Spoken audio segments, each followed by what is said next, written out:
D. Mace Fingan and Donick 1025 The Game.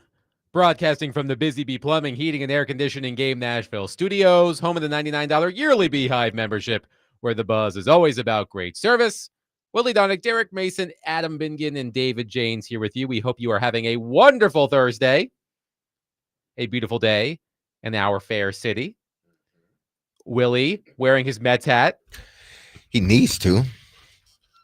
I don't know what you were trying to do yesterday. How's it going, Willie? I tried to get all tough yesterday. Exactly. Yeah, Come on. I'm not wearing the hat. I'm not I'm doing wearing it. the stuff.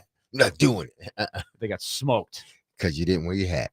That's what I'm going to blame it on. They got smoked on national TV. Destroyed at Wrigley Field. Man. Crushed. But they got bailed out because the Reds and the Diamondbacks both lost in extra innings. I don't know how that happened. Both teams came from behind to get it to extra innings, had it, and didn't win. So the Mets it's truly a race to the bottom. Nobody seems to want to get the wild card. Like, does anybody want to go to the playoffs? Oh, the Mets want to. I'm not sure. This is just the baseball god saying, you know what?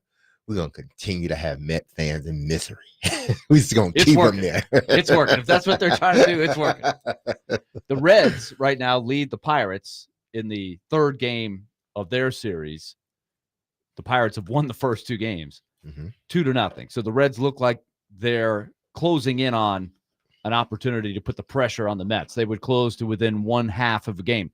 And it's important to note there are no more one-game playoffs like there have been for decades and decades. The tiebreaker goes to the Reds. And if the Mets were to tie with the Diamondbacks, or if there were a three-way tie, the Mets do not win any of the tiebreakers. So they have to keep winning. They have to stay ahead of both the Reds and the D-backs. Adam, I know you're really up on this tight pennant race. I know you're watching every night. Sure am. I know you are as a loyal Tigers fan. Yeah. Speaking of misery they still holding on though. But they're holding on. Well, they're holding on. Yeah, they're holding to the on. Wild card. Exactly. That's what I'm saying. Holding on to the wild card. They have released their grip on the division because of the Guardians. Who needs the division? Who needs the division? Look at the right exactly. side. Call Joe Rexrode and see if he's agreed. Who needs the division? We just need to get in the playoffs. That's all. Who needs the division? Isn't it interesting that three hosts on this station are Detroit Tigers fans? Joe Rexrode, Jake Lyman, and Derek Mason. Yeah. But see, Jake is he's a newbie because he's so young. You know, he's just a little toddler in the game. He don't remember, the Sweet Lou days. He don't remember Whitaker and Trammell. You don't remember those days. Wilcox, those guys. You don't remember those days. Wilcox. That's exactly. I pulled that one from out of my bag. That was a good one. That's a good old school. That's proof. Oh, yes. Yes. Random question for you, Derek. How many games did you play in Pittsburgh in your career? Oh, man, I played 15 years. So at least once a year because I was either with the Titans or the Baltimore. I played at 14 because when I was with the Jets in Houston, I didn't play them. So at least 14 times and then sometimes twice if you're counting playoffs. So let's just round it up to 20 times. You may be entitled to a big refund. I'm hoping so, man. Because any money is good money. Well, not any money, but if you're talking about that type of money, reimbursements, give them here. Right before the show, I saw on X that the Pennsylvania Supreme Court has ruled that the jock tax in Pittsburgh is unconstitutional because Pittsburgh was taxing non-resident athletes and entertainers more than resident athletes and entertainers. Visiting players were taxed 3% on their day's earnings for every road game in Pittsburgh. Players will soon receive refunds from their preemptive filings. Now, I don't know how far this goes back, but you might want to check this out. Call your accountant. Yeah, I need to. And then give me all of the money. I need to see. You could just check the laws and they'll tell you, how far back they're going to go when you really get into it. But hey, listen, if they want to reimburse me some money, give it here. I'll take it. All money ain't good money, but reimbursement money is good money. Does it apply to announcers? It should. I mean, but you're only there once a year. Well, 2017. Yeah, we were there for a few times. That is true. Yeah. That is true. We need to look into that, Willie. Yeah. Could be a nice little ching ching. just a little bit. Little, Not much, but just little bit. pocket change, Yeah. you know. It all adds up. Exactly. Several years ago, I opened my mailbox and there was a check from the IRS. IRS giving money back? For like $2,000. Oh, damn. And I thought, this can't be real. This has to be one of those fake checks that you sometimes get as junk mail. So I actually called the IRS and said, y'all just sent me a check for $2,000. And they're like, yeah, we've been looking for you. So it was shortly after I moved here. And when I was living in Washington, D.C. / Virginia and paying quarterly taxes, they were giving me back the extra money that I paid towards my quarterly taxes. Yeah. We were looking for you. I was like, you never want to hear the IRS say, yeah, I'm looking for you. We were looking for you. Yeah, that's not a good thing. In this case, they gave me $2,000. So you can look for me all you want, IRS. Hey, I like that. Give me more reimbursement money. There are 6 winless teams remaining in the NFL. And coincidentally, 4 of those teams are playing each other this upcoming week on Monday Night Football. The 0-3 Jets at the 0-3 Dolphins. Ugh. And of course, on Sunday, the 0-3 Titans at the 0-3 Texans. Houston, according to ESPN Bet, is favored by 7.5. And I want to thank our friend Teron Davenport for pointing this out a couple of days ago. The Titans and Texans, of course, are both 0-3 entering week 4. The Texans were, at the time of the post by Teron, a 7-point favorite. A winless team was a 7-point favorite in week 4 or later only twice before in the Super Bowl era. So since 1966. It's a long time now. When I was a kid, the Super Bowl era was like not that long ago. There was a lot of history before. They're like, yeah.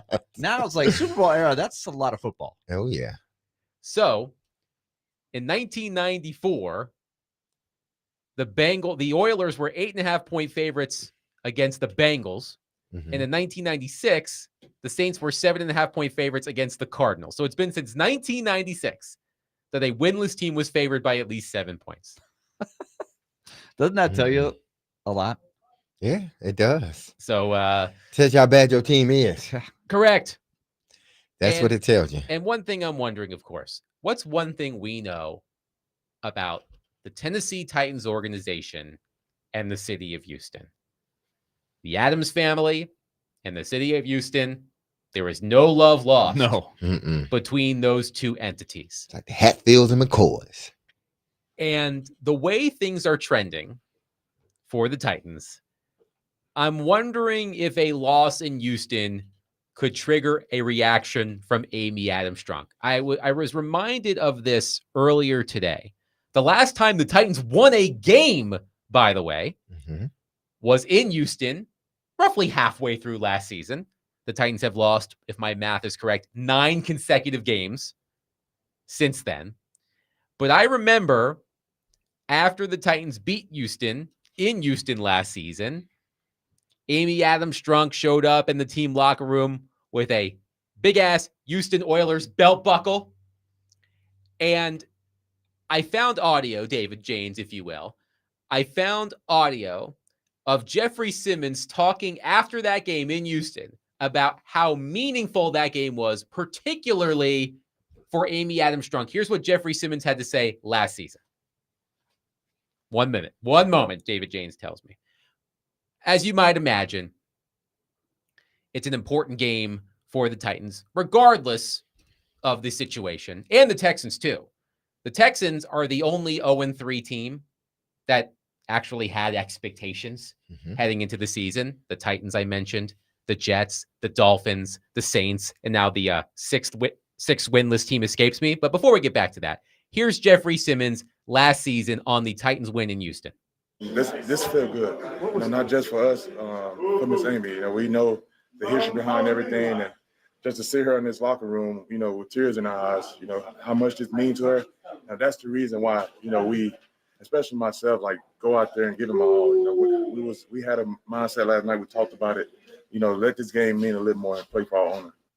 That was Jeffrey Simmons last season. Tears in her eyes following the Titans win in Houston. So when you consider where the Titans are right now, you consider the location of the next game, you consider the fact that Amy Adams Strunk was on the field with Burke Nihill at halftime last week at Nissan Stadium for Mike Keith's Ring of Honor induction ceremony. They were, what's the word here? Lustily booed.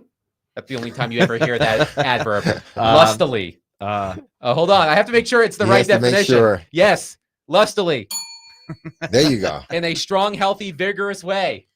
That is how they were booed. Okay. On Sunday. I'll take it. I don't think it was quite as lustily an opening day, but it was building towards lustily. It hit a little bit. So a little bit of lust. When you consider these factors, Titans stink. They're going to Houston. Houston needs to win this game. And Amy Adams Strunk heard firsthand how upset her customers are at the direction of the franchise. My question for the two of you and all of you at 615-737-1025. Could a Titans loss in Houston trigger some sort of reaction from Amy Adams Strunk? Perhaps the quote-unquote demotion of Brian Callahan, maybe that satiated her bloodlust for a little bit.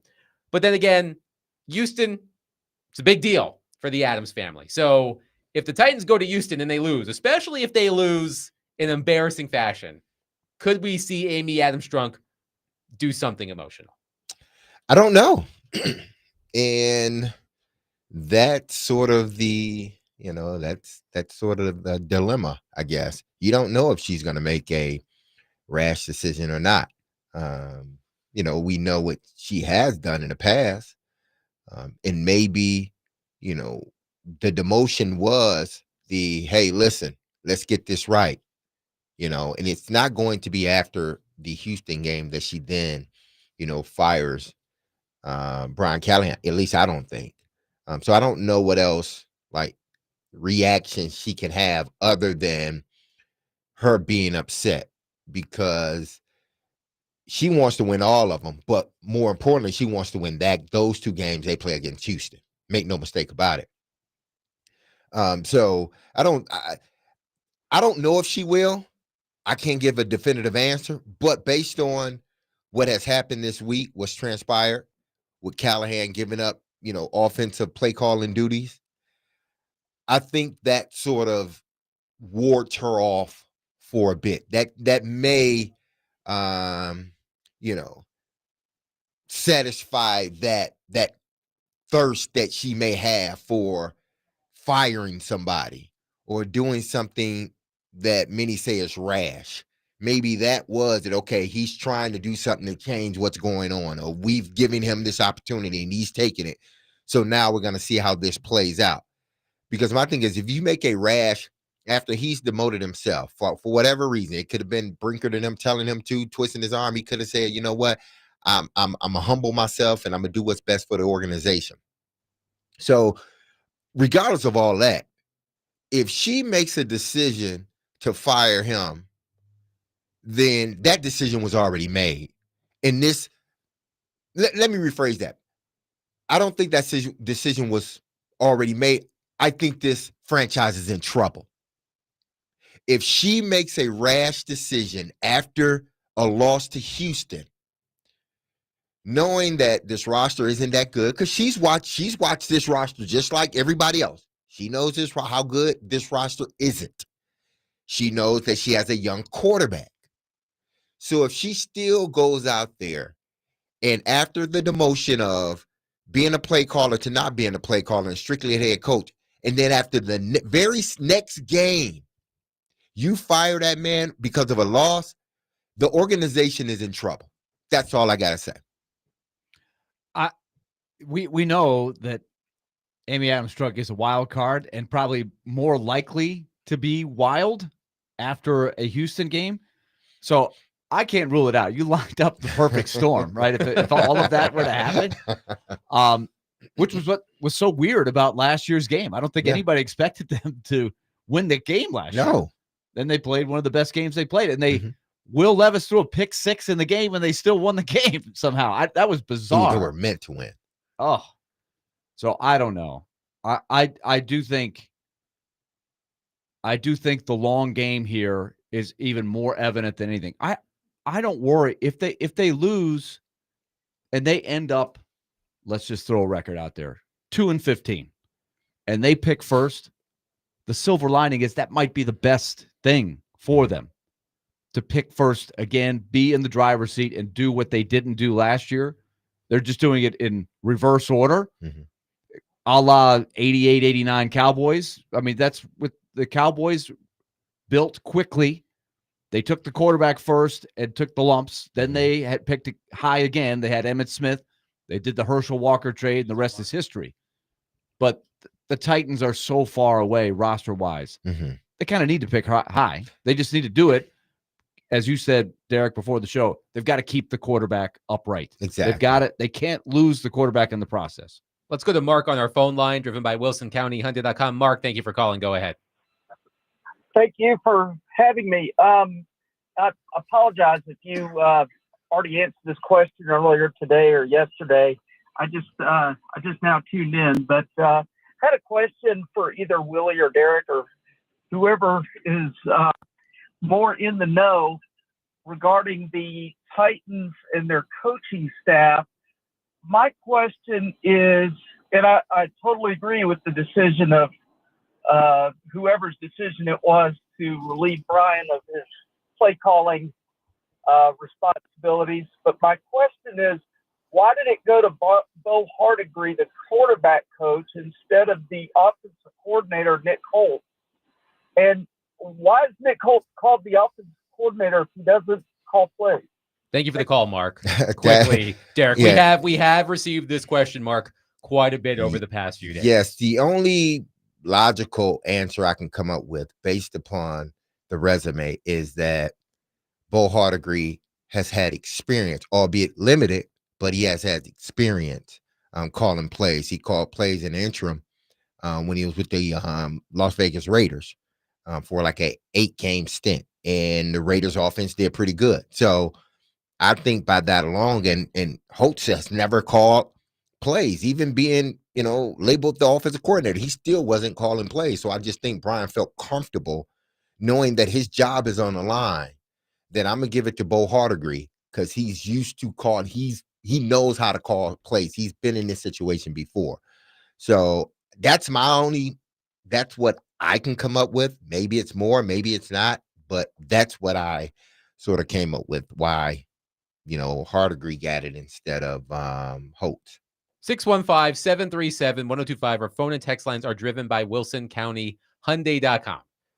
Could a Titans loss in Houston trigger a reaction from Amy Adams Strunk? Again, according to Jeffrey Simmons, she had tears in her eyes after the Titans beat the Texans in Houston last season. By the way, the last time the Titans won a game. So what could happen if the Titans lose in Houston, especially in embarrassing fashion? Let us know. 615-737-1025. If you are looking for a good spot to watch NFL games on Sunday, then you should come to Twin Peaks in Cool Springs, home of the 29-degree beer, and join 1025 The Game for the pregame show before the Titans take on the Texans. The pregame show is brought to you by Parman Tractor and Equipment, Old National Bank, Circa Sportsbook Kentucky, and Tennessee Brew Works.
It seems like in press conferences, Mhm. he's getting more and more comfortable. Yeah. Just more and more at ease, Mhm. doesn't he? Yeah.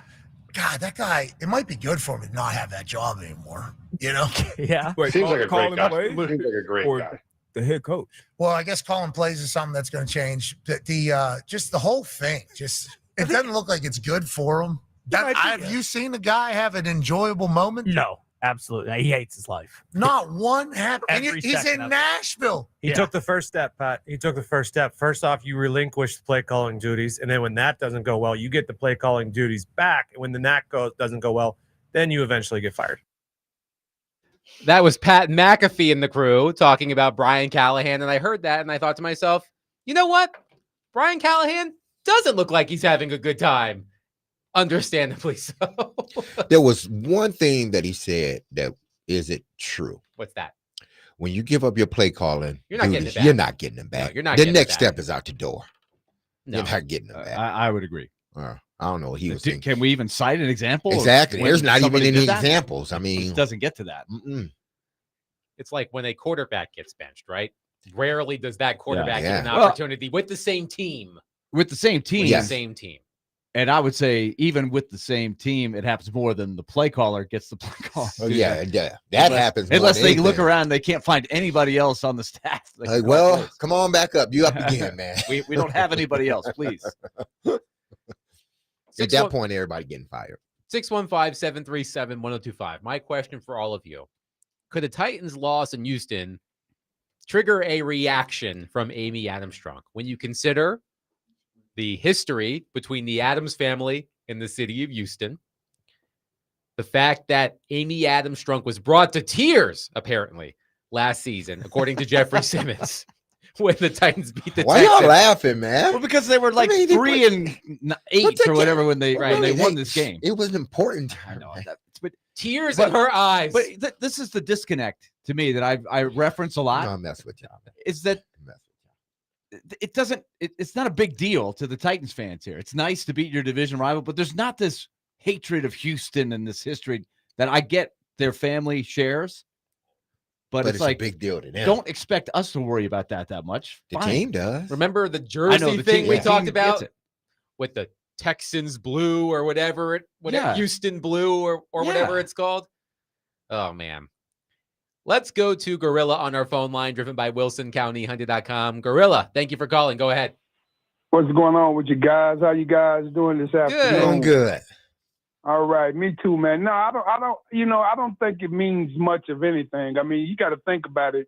If there is a rivalry between the two teams, man, they've been kicking the Cowboys snot out of the Titans for the last, I don't know. I mean, they've been dogging us, so it really doesn't matter. I don't think it means anything. But what was surprising listening to Big Jeff, his presser after the win last year, did I not hear him say that they put a little something extra to win that game? It sounded like that. We can play it again in a moment. Yeah, he said he did a little something. Well, hold on. As a fan, and I rarely tear into Big Jeff, but as a fan, where was all of that 8 games prior? Right. This is that what I'm game? getting at. It's like the Thank you, players, Gorilla. you don't Yeah. give extra just for that game for the owner. You need It rubs It's- some you- of the fans like Gorilla the Yeah, wrong And way. if I Yeah. recall correctly, the following week, they went to Washington They and got got their smoked. asses Yeah. kicked. And then I believe Jeffrey Simmons may have said, yeah, I think we had an emotional letdown after this middle of the A season hangover or game something like in that. Houston. Yes, an emotional hangover. And that was like, oh, Yeah, that's not if you have good. an emotional hangover when you're 3-9 after beating a team in the middle of the season, We got a problem. yikes. Let's go to Lance on our phone line, driven by WilsonCountyHunter.com. Lance, thank you for calling. Go ahead. How you doing today, gentlemen? Good. Doing well, Lance. Yeah, well, I just wanted to do a quick shout out to Derek Mason. I'm a lifelong Kansas City Chiefs fan, born and raised in Clarksville, Tennessee. And in 2004, Monday Night Football, him and Drew Bennett tore the Chiefs defense completely up. Yes, And I one of, like, remember the that game. One of the funnest games I've ever been in my entire life. And you guys were going up. And of course, I'm a Chiefs fan, so, The Chiefs It was won great that for game. me. They Chiefs ended up did win winning the it. game, Yeah. yes. Yeah. yeah, they did. Side note. But Yeah, side it note. was like a 4-point game back and forth. It was fun. great. I was there. But Oh, you were awesome. You got hurt and came back and ran some like punts. It was just great. And Drew just like had an out of body game, like for like that stretch of Billy Volek as a quarterback. Anyway, I apologize. No.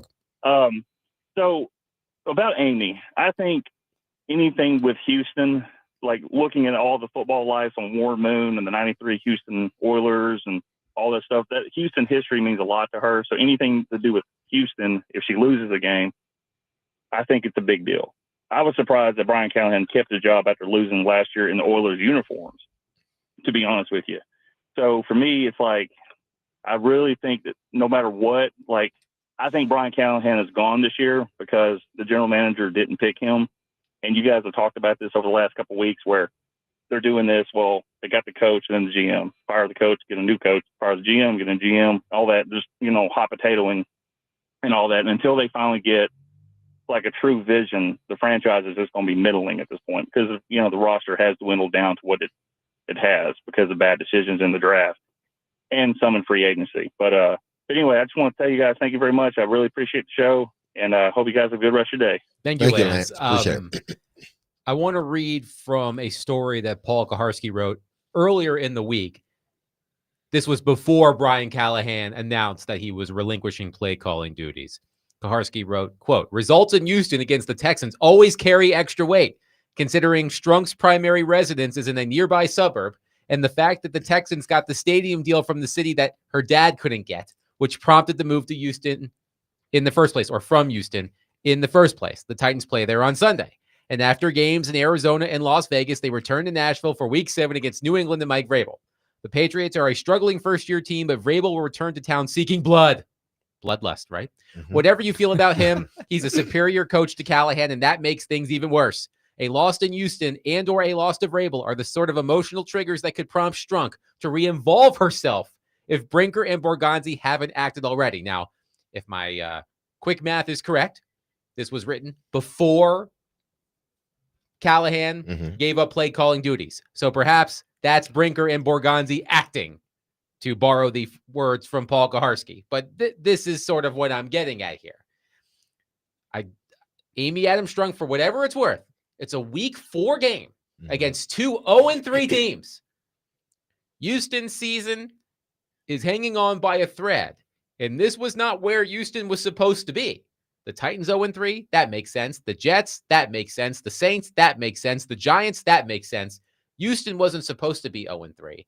And with Indianapolis, surprisingly 3-0, Houston needs this game if they have any hope of getting back into the AFC South race. So when you add all of those, as I think Willie termed it correctly, it's a perfect storm of a situation for Amy Adams Strunk to perhaps do something. And from the other side of the coin, I'm sure there's some panic in Houston.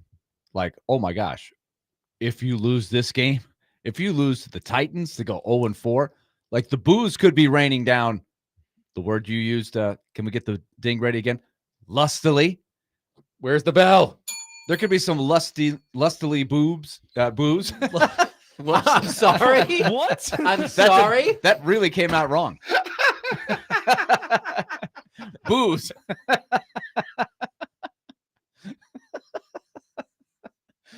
That was very organic. But you see what I'm saying? Yeah, we see it. Even though the train just went way off the tracks in everybody's mind. Oh, boy. But sometimes it's better to be the road team. Who doesn't enjoy a pair of those? Road teams? Absolutely. Road teams. Road teams. Let's go. Anyway. No, listen. If I don't, because of what she's done, because of what has transpired already, I'm not going to say that she actually was the one that said, hey, listen, you need to change your plays. We need to change the play caller. But because that happened, I would be floored if they lose this game, unless it's just like so embarrassing where it's just, okay, just to save, face for the rest of the season, we got to get rid of him. But anything short of that, I don't think she fires him. Even if they lose, unless it's just completely embarrassing. Even if they lose, I don't think she fires him. You can't fire him because what you're going to do is you're going to send your quarterback through another head coach and then another head coach once the season ends, and another offensive coordinator. So let him, my thing is just let him finish out the season. You're not going to the playoffs. It doesn't seem like, because it doesn't seem your team, unless you make a drastic turnaround, which can happen. The Giants did it back in the day, and they parlayed that into a Super Bowl. So it can happen. I'm just saying can. But if I'm her, I'm just letting this thing ride out. Just let it play out, and at the end of the season, I'm making my decision. If we have a losing record and it's been embarrassing, then I have to change coaches. But I'm not doing it right now, because as much as we may not think at that point Brian Callahan is the right guy for the job, I think removing him and other people from their posts in the middle of the season may be bad for the quarterback in general. 615-737-1025 on Willie's Freudian slip. Josh from White House says, this show just got interesting. We may need to apply a parental advisory yes. to this program.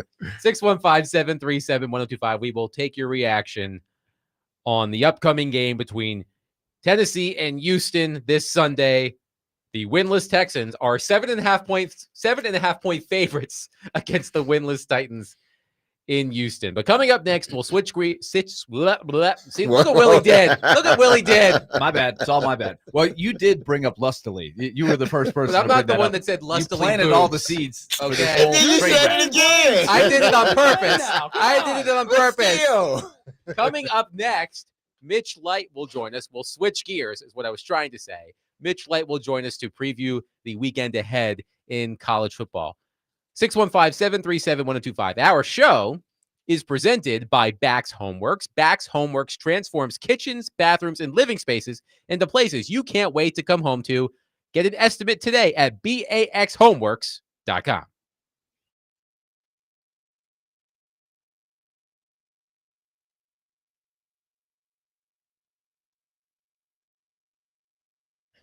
Happy Thursday, everyone. Derek Mason here. And if you've injured yourself in a motorcycle accident, go to lawtigers.com for your free case evaluation. Even if your accident was months ago, you have nothing to lose by calling Law Tigers. Insurance companies want to pay out as little as possible, or frankly, nothing at all.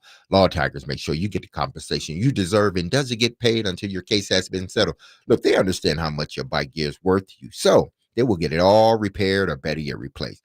Law Tigers is the resource the motorcycle community turns to when in need. So whether it's to support you at an event, or if they see you broken down on the side of the road, with Law Tigers, you'll never ride alone. So call 1-800-LAW-TIGERS or visit lawtigers.com. Law Tigers is powered by Freeman and Fuson, and you can find them in Nashville, located at 2126 21st Ave South. That's Law Tigers, Tennessee's motorcycle lawyers.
The Vanderbilt Commodores will take on Utah State this Saturday at First Bank Stadium. Pregame begins at 10 a.m. on 102.5 The Game with the kickoff at 11:45. Vanderbilt football is brought to you by Gary Force Acura, Jimmy Kelly Steakhouse, and Smoky Mountain Tops. Willie Donick, Derek Mason, Adam Vingan here with you. Pleased to be joined on our phone line, driven by WilsonCountyHyundai.com, by the Athletics' Mitch Light, who joins us to preview the weekend ahead in college football. And Mitch, I know a Tennessee fan or two, and they're a bit worried about the Volunteers matchup this weekend at Mississippi State. Mississippi State has already pulled off an upset at home this season against Arizona State. I think Tennessee fans are getting flashbacks to the game last season at Arkansas. So if you were Tennessee, let me rephrase this. Should Tennessee fans be on high alert for a potential upset against Mississippi State on Saturday? Maybe not a high alert, but definitely alert.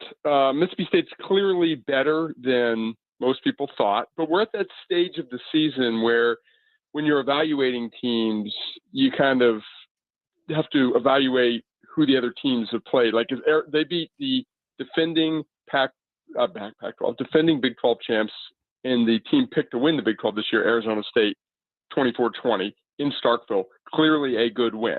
Now, we don't know how good Arizona State is yet. Arizona State needed a walk-off field goal to beat Baylor last week. So, but I've been impressed. Blake Shapen has been good. His best game, the quarterback at Mississippi State, best game has been against Arizona State. So it's not like he beat up a lot of, a bunch of cream puffs. And they had a nice win to open the year at Southern Miss. Southern Miss is down, but, a road game and a rival like that, there's a huge game for Southern Miss. So I've been impressed by Mississippi State. I just think Tennessee's offense is going to be too much in the end. I don't see Mississippi State keeping up with Tennessee. We saw what they were able to have success against Georgia. If you can have success against Georgia throwing the ball, you should have success against Mississippi State. But it's clearly probably a more difficult game than they thought it would be before the season. Alabama is at Georgia on Saturday night. Is this a college football playoff elimination game for the Crimson Tide? I don't think so. They could, if they lose this game and Florida State turns out to be as good as we think they are, losing at Florida State and at Georgia would not eliminate Alabama. It makes the margin for error slimmer. And then you can also say, how do they look? If they lose the game and don't look good doing so, then that's obviously raises red flags. It might not be good enough to make the college football play. But I'm fascinated by Alabama and how they play because we saw them look really bad against Florida State. It wasn't just that they lost. They didn't look good. Ty Simpson, I had no confidence in him watching that game that he was going to complete a forward pass. And then his next two games against Louisiana Monroe and Wisconsin, he's been 41 of 46, averaging 13.2 yards attempt, which is really, really good. We saw Tennessee have success last week against Georgia throwing the ball, so that can be done. So, I'm just fascinated. We all know the record with Kirby Smart's 1-7 against Alabama. So, just a fascinating game, but I wouldn't say it's an elimination game for the Tide. And what do you think of this Auburn and Texas A&M game? Texas A&M seems to be one of the better teams, if not, you can argue, the best team in the SEC right now. But Auburn has been playing well. I know I believe they're coming off a loss a couple of weeks ago, last week. But how do you see this game? Is this game much closer than what the rankings say? I think so. It's so funny how we just shape all of, and rightfully so. The point is to win the game. But Texas A&M wins that game at Notre Dame. That fourth down conversion, there was a holding. Everyone would agree that was a holding on that play, but it wasn't called. So whatever. But if they lose that game, our opinion of Texas A&M is so different. Like you went up to Notre Dame, you gave up 40 points or whatever it was. So Texas A&M has some issues defensively, and we've seen Auburn's done most of its good work on the ground this year. We saw what they did in the opener against Baylor there. So again, you can get yards, you can score some points on Texas A&M. So I think for Auburn, this is sort of like a gut check game. We all know what happened last week against Oklahoma. Devastating loss, but just the fact with the blown call and all that. So they're feeling sorry for themselves. So how does Hugh Freeze get that group to bounce back and head back on the road again in one of the more difficult environments? Because if you start SEC season 0-2, that really puts you in a hole if you're Auburn. Mitch Light is with us, the right guy to have on right now with all of these really intriguing matchups this weekend. So many to cover. We won't even get to them all. But Mitch, one question about Vanderbilt before we get to a couple of the premier matchups. They've got Utah State coming in. I think I know the answer to this, but in watching Vanderbilt play, and this is a game that they have to make sure they stay on track here because then it gets very, very tough basically every week for the rest of the season. But you and I have watched about the same amount of Vanderbilt teams, so I can't really relate. I don't think you can too well to what happened in 1982. That was a very special team. 1974, I know it was a really good team. But is this the deepest Vanderbilt team of all time, or at least since, they had the great teams in the pre-World War II era? It's I think in our era of watching, Willie, there's been some decent teams, some good teams with some star power. I think James Franklin's teams obviously had a lot of guys that went on to the NFL, but do not have the depth of this team. And I think that's what's made the difference, especially in the front seven. They're able to rotate guys and, go two. I think on the defensive line, I think they go three deep. I know they added some guys and some veterans in the portal on the offensive line who don't start. So that tells but they've rotated in, so they've got depth there. We've seen what the running back situation is. They've got 3 or 4 guys that they feel comfortable with there. I think that is what has helped this team win so decisively in its first 4 games, is because they've got more depth. It's not just the frontline talent that's playing well. And did they wear out Virginia Tech and South Carolina? Watching those games, it appeared they did. So I think that's definitely going forward going to be a plus for Vanderbilt. So you would take this again. This is only the season's not over yet, right? So we have to put it in perspective. They have to keep doing it. But would you take this group of players over, say, James Franklin's best team, which I think was the middle of his 3 when they had Jordan Matthews, Zach State? I mean, that was a really good team that won 9 games. Yeah, it's obviously what you just said, the caveat of they've only played 1 SEC game so far. I think I would. I think this team's better offensively. Those teams were really good on the back end. They had several DBs that went on to play in the NFL. I think the front 7 on this team is better. And I just think they've got more. It's a good question. I mean, those teams had 2 wide receivers playing in the NFL. Zach Stacy played in the NFL. Jordan Rodgers was a good college quarterback. I think Diego Pavia is a better college quarterback. But I think I would take this team over any of the James Franklin teams from what I've seen so far. Yeah, hopefully we'll create a debate in Vanderbilt circles. In the meantime, let's look at a couple of big ones. We have not seen Oregon or Penn State really in the spotlight at all. Behind the scenes, they've taken care of business. What do you think we're going to see over in Beaver Stadium? Yeah, this one's fascinating because Penn State has played 3 games at home against Nevada, FIU, and Villanova. It's probably of the elite teams, they've been tested the least. Yet offensively, they're 8th in the Big Ten in yards per play against that schedule. Drew Aller was sub 60% throwing the ball against FIU and Villanova.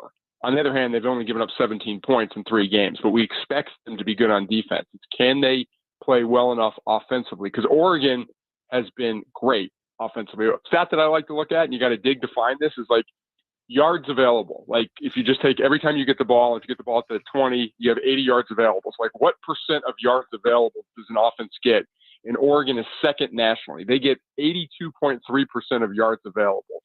Dante Moore, their quarterback, a former 5-star quarterback from Detroit, has been nearly perfect. And just something about the depth in the portal is interesting. This guy, Mekhi Hughes from Tulane, 1,200 yards, 2 years in a row at Tulane, was considered one of the biggest gets out of the portal.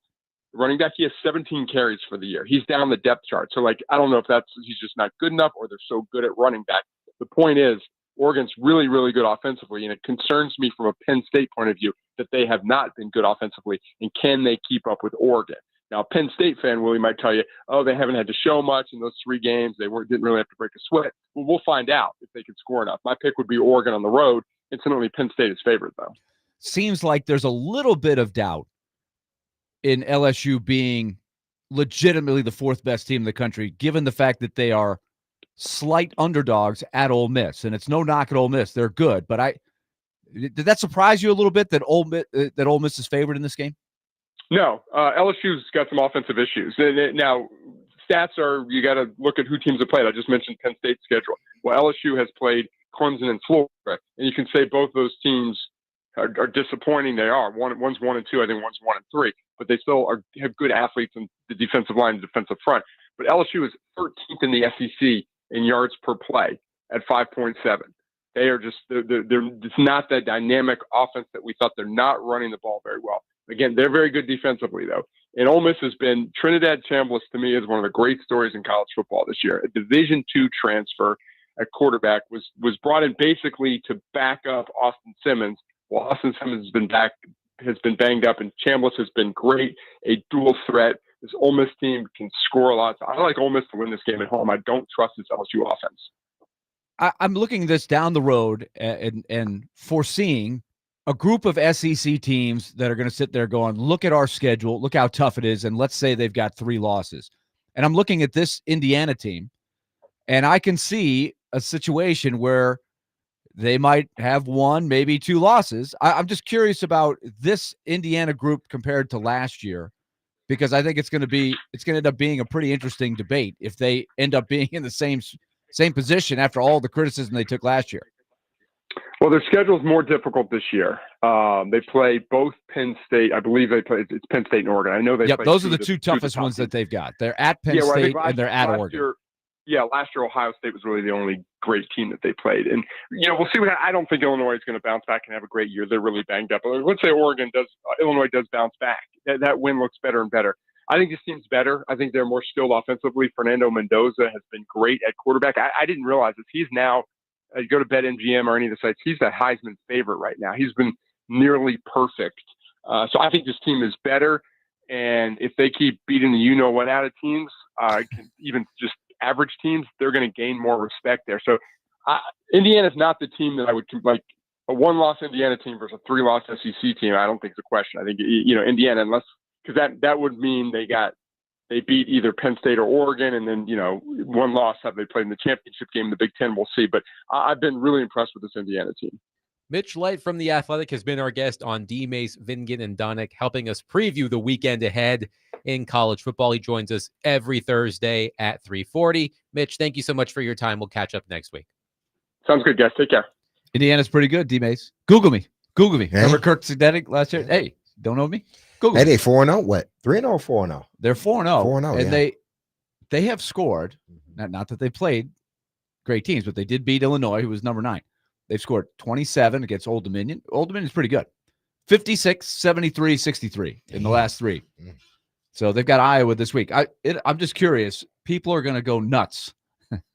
It'll be a test of the new system, because if Indiana's in there again and there's a 3-loss, like the loser of LSU Ole Miss, right? These are going to be things that we are going to be looking at. A 3-loss SEC team and a brutal murderer's row schedule.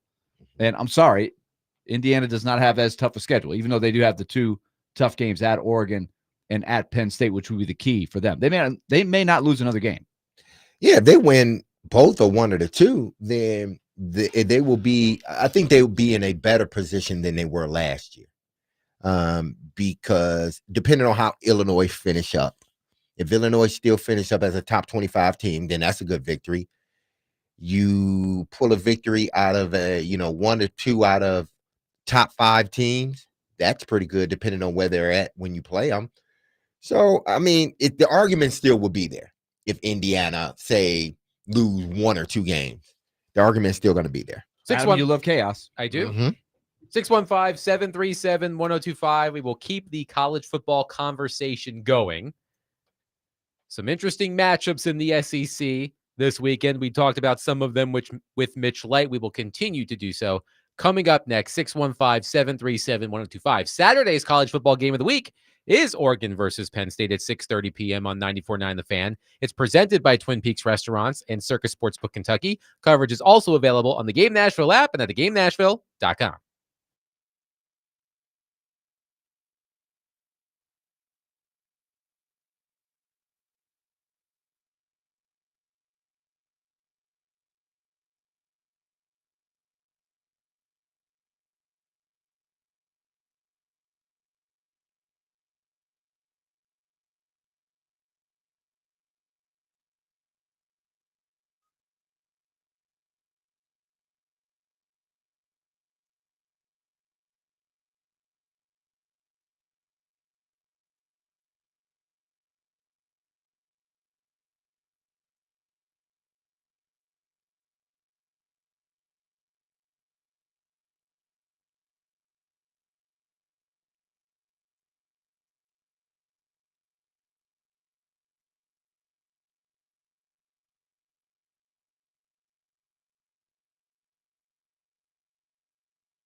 D. Mace, Fingan, and Donick 1025, The Game, broadcasting from the Busy Bee Plumbing, Heating, and Air Conditioning Game Nashville studios, home of the $99 yearly Beehive membership, where the buzz is always about great service. Willie Donick, Derek Mason, Adam Vingan, and David Janes here with you. We are presented by Bax Homeworks. Bax Homeworks transforms kitchens, bathrooms, and living spaces into places you can't wait to come home to.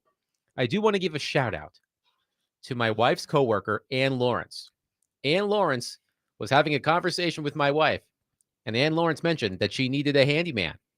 And my wife said, hey, why not call Bax Homeworks?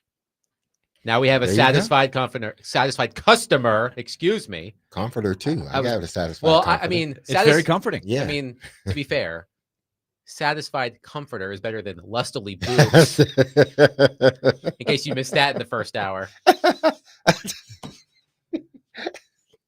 But No, shout out. I'll I'm save not that sure what for- you're talking about. I'll save that for later. Shout out to Ann Lawrence.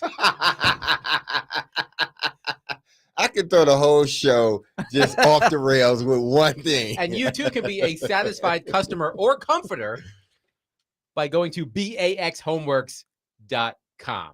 Let's go to our phone line driven by WilsonCountyHyundai.com. Welcome in Dr. Locke. Doctor, thank you for calling. Please go ahead. Thanks, guys. How you doing, D-Mace? Hey, doing well. Hey, man, I'm sitting here, and you guys are clearly confused to who the best conference is. Let me recap it for me. Let me break it down for y'all real fast. 2 years ago, Michigan wipes the field with Georgia. Last year, the Ohio State, you guys brought a little patty cake Tennessee team up to the shoe, and we whooped that ass up and down the field. Then They did. we went and beat soundly a Texas team. Texas goes out and spends $25 million, brings that weak, Arch Manning, overrated check-down champion to the shoe, right? Brings him up to the shoe, and we dominate the offense and defensive line. We dominated the trenches. The score was closer than the game was.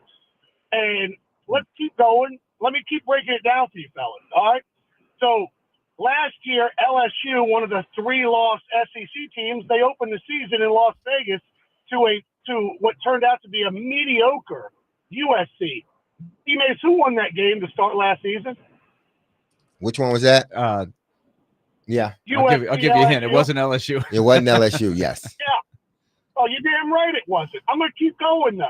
We get it, Dr. Locke. Thank you for the call. We get it. Hey, listen. He A seems Big Ten like he booster. I didn't hear Listen. Derek take issue with anything he said. Listen, hey, Dr. Locke, I'm in when in Rome, do as the Romans. So I'm in SEC country. I don't have nothing to stand on when it comes to the Big Ten. Nobody wants to see. I love the Big Ten. And you're right. We have dominated the last 2 years. Why? Because we've won the last 2 championships. So you know what? The Big Ten right now sits atop the SEC. That's all I'm going to say. Until the SEC wins the championship, then they can demote the Big Ten. But I'm in SEC country, so that'll be the last time I talk about the Big Ten being better than the SEC. Look, he made great points there. No, he made some great I'm ones. not talking about the top of the Big Ten. There's no question that Ohio State was the most dominant team and deservedly won it. Michigan cheated to win it the year before, but they were very talented as well.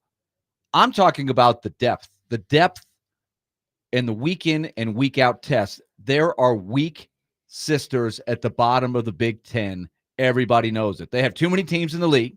They've got even more teams in the SEC, and the SEC has too many teams in the league. But there are some easy Saturdays in that league, and Indiana's going to play a few of them before it's over. But I'm very intrigued about how the selection process will go because I'm just setting the table for the debate. And I am an SEC snob for sure, and I believe the SEC is deeper than the Big Ten, but legit teams at the top. And look, I got a lot of Buckeyes in my family. I watched all their playoff games. They were awesome, and they could win it again. No question about it. By the way, but I'm talking about the depth of the league. An intriguing matchup this week for Ohio State. The number 1 ranked Buckeyes travel to Seattle to take on Washington. The 3-0 Yes. Washington Huskies. That will be that's a an long interesting road matchup. trip. Yeah, so that's always a you always far wonder flight, when you have to take for that college trip. students. I think I saw this from Pat 40. And I forget the exact number, but he did a little season preview with the schedule. And I think Big Ten teams that had to go on the road to the Pacific time zone or a Pacific time zone team coming into Eastern or Central time were something like 9 and 17 last year.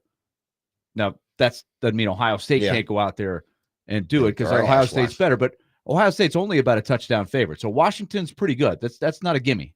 I think they're factoring in the travel. Yeah. So if that was at home, it'll probably be 10.5, probably even more than that. If you're just, because you're right, and I will agree with this wholeheartedly, and I think this is why the SEC, along with winning championships, but this is why the SEC is considered, to a lot of people, the best conference, because the depth of the conference.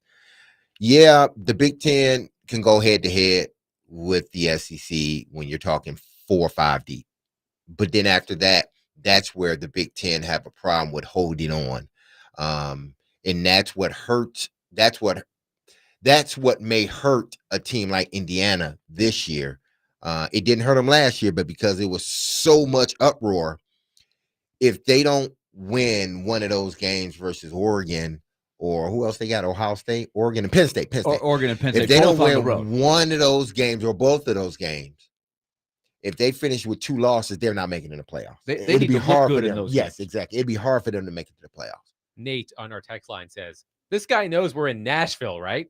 Nashville is in the South. Why would we talk Big Ten ball when we live in the SEC? Well, because I took a pot shot at the Indiana schedule, because that is one of the problems of the Big Ten. Even though they play the 9 conference games, because there's so many teams in the league, and the last 4 or 5 teams on a given year are usually fairly weak at the bottom. That's where you can get into that if your schedule falls a certain way. You have a week in conference schedule. Skylar does want to give Dr. Locke his due and says, check down champion for Arch Manning was pretty funny, LOL. That was funny. That was a good line. He was prepared. Dr. Locke brought it strong. Oh, yeah, he did. Dr. Locke indeed brought it strong. A lot of intriguing matchups in the SEC this weekend, which is not meant to be any sort of insult toward the Big Ten, but we're talking SEC. Number 4 LSU at number 13 Ole Miss, number 17 Alabama at number 5 Georgia, and number 15 Tennessee at Mississippi State. Now, gentlemen, I heard what Mitch Light said. I picked Mississippi State as one of my silly underdogs a couple of weeks ago when the Bulldogs upset Arizona State at home.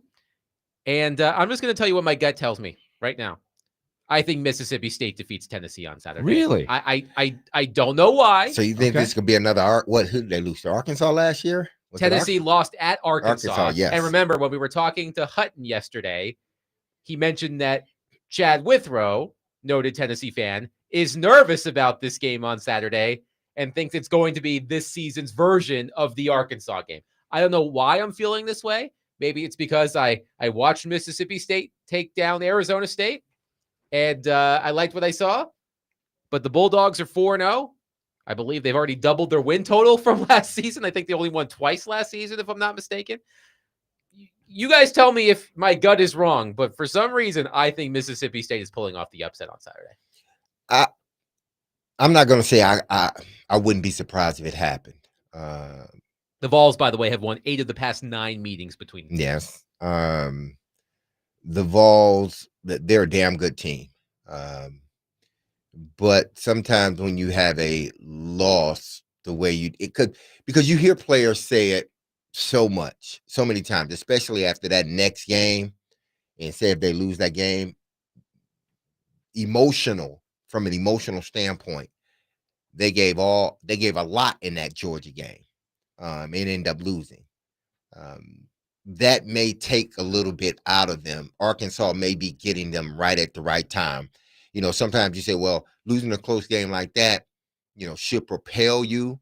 But this week, going up against this opponent, they may be getting Tennessee at the right time. Not to say that that Tennessee is going to falter moving forward, but I think they're probably catching UT at the right time. If they're not in the right headspace, this could be an upset for Arkansas. I agree with that. I think that's what Tennessee has to avoid is going down there and turning the ball over 3 times, because I do think Tennessee is quite a bit better. Mississippi State is way, way better than they were last year, but that's still not the same as being able to stand toe-to-toe with Tennessee and their talent. I'm a believer in Tennessee. I think Tennessee, this will be one of my take it to the banks. Tennessee is going to win. Okay.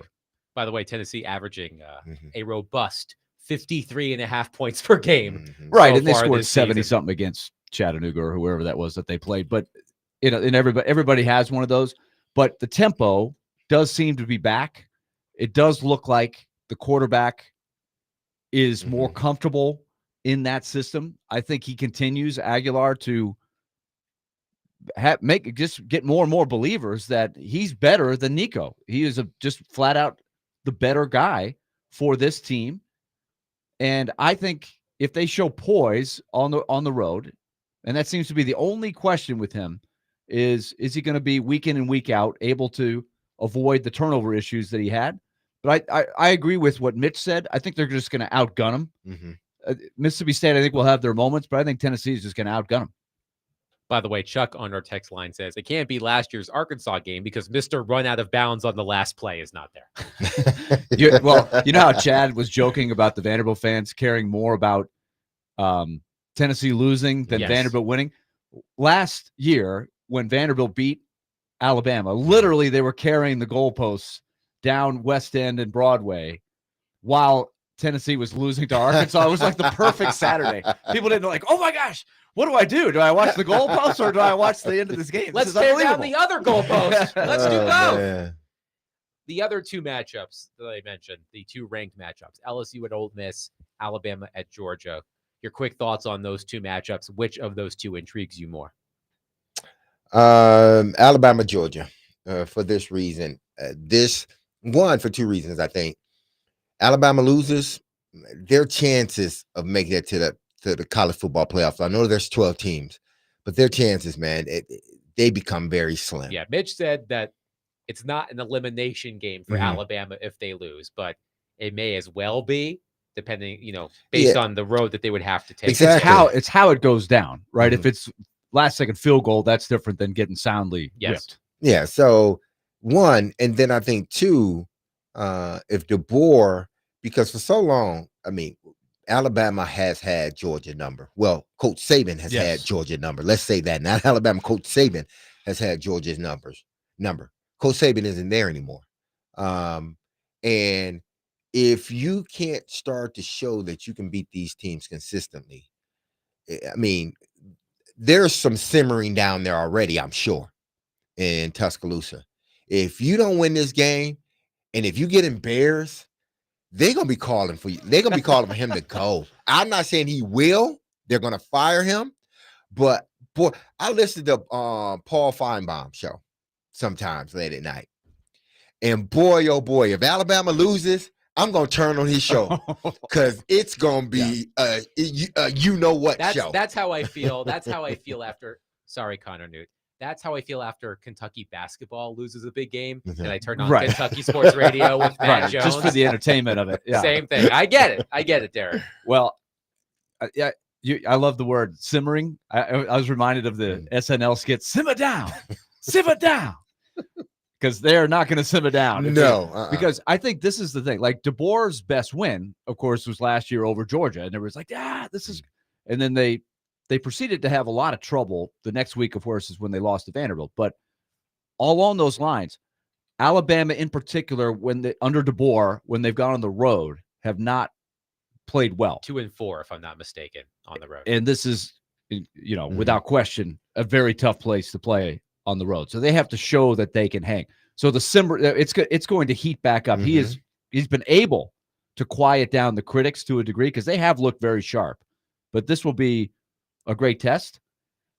Gunnar Stockton seemed to really take a next step in can he get it done in a hostile environment. So now he's got to do it again because when you're Georgia's quarterback, you got to do it every week. I still am not completely sold on him, but he's gutsy. There's no question. Josh from White House says Mississippi State has a chance to win the game, but they won't beat Tennessee. Tennessee may give it away, but they won't be beat.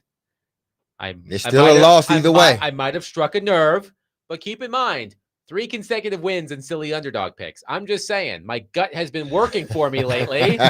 So my gut tells me Mississippi State's going to pull it off. I did not pick that game, so if I lose, it's no skin off my nose. But I'm just saying. 615-737-1025. We'll take your thoughts on the week ahead in college football. By the way, Connor Newt has texted me and says, in the words of Will Smith, keep my cat's name out your mouth. I'm sorry, Connor, but when Kentucky loses, like when Kentucky lost to Oakland in the NCAA tournament, I believe that was Calipari's final game as Kentucky head coach. I think I stayed up till like 2:00 in the morning listening to Matt Jones on Kentucky Sports Radio. Connor Newt might hate me for saying this, but he was caught crying in the studio. Oh, no. So sorry, Connor, for bringing that Connor, up. that's okay. Oh, wow. I've cried over a sporting event or two. It's okay. No shame in that. 615-737-1025. We'll take your thoughts on the weekend ahead in college football. But coming up next, yesterday we asked, WTF is going on with Calvin Ridley? There is another player on the Tennessee Titans that I think we need to ask the same question about. And we will do that. Well, there are a lot of them, but we're going to focus on one of them. Coming up next at 615-737-1025. The Blue Raiders of MTSU, of course, will take on Kennesaw State this Saturday at 5 o'clock. Catch all of the action on Totally Hits 93.3, with coverage also available on the Totally Hits Nashville app and at TotallyHitsNashville.com.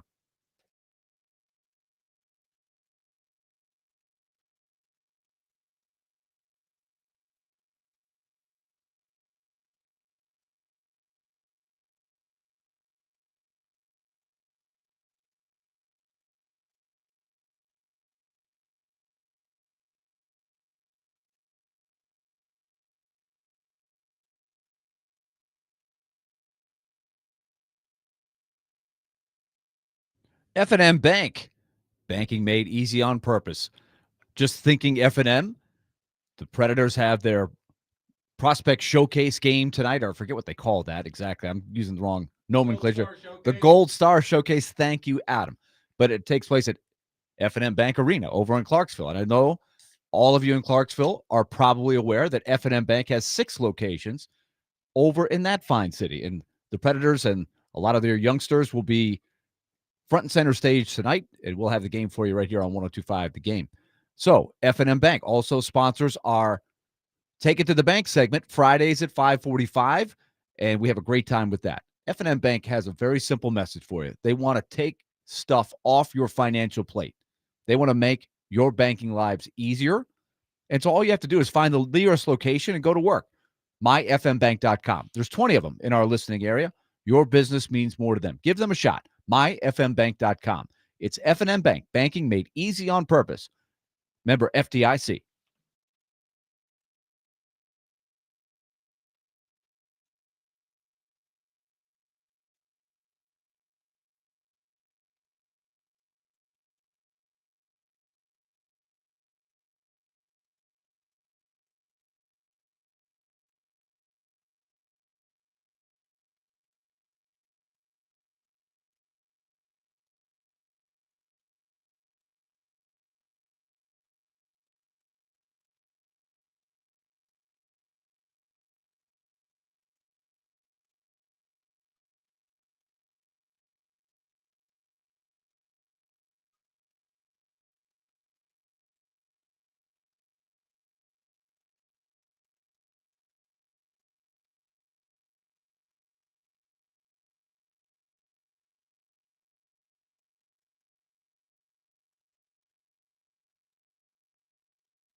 D. Mace, Vingan, and Donick, 102.5 The Game. Willie Donick, Derek Mason, Adam Vingan here with you.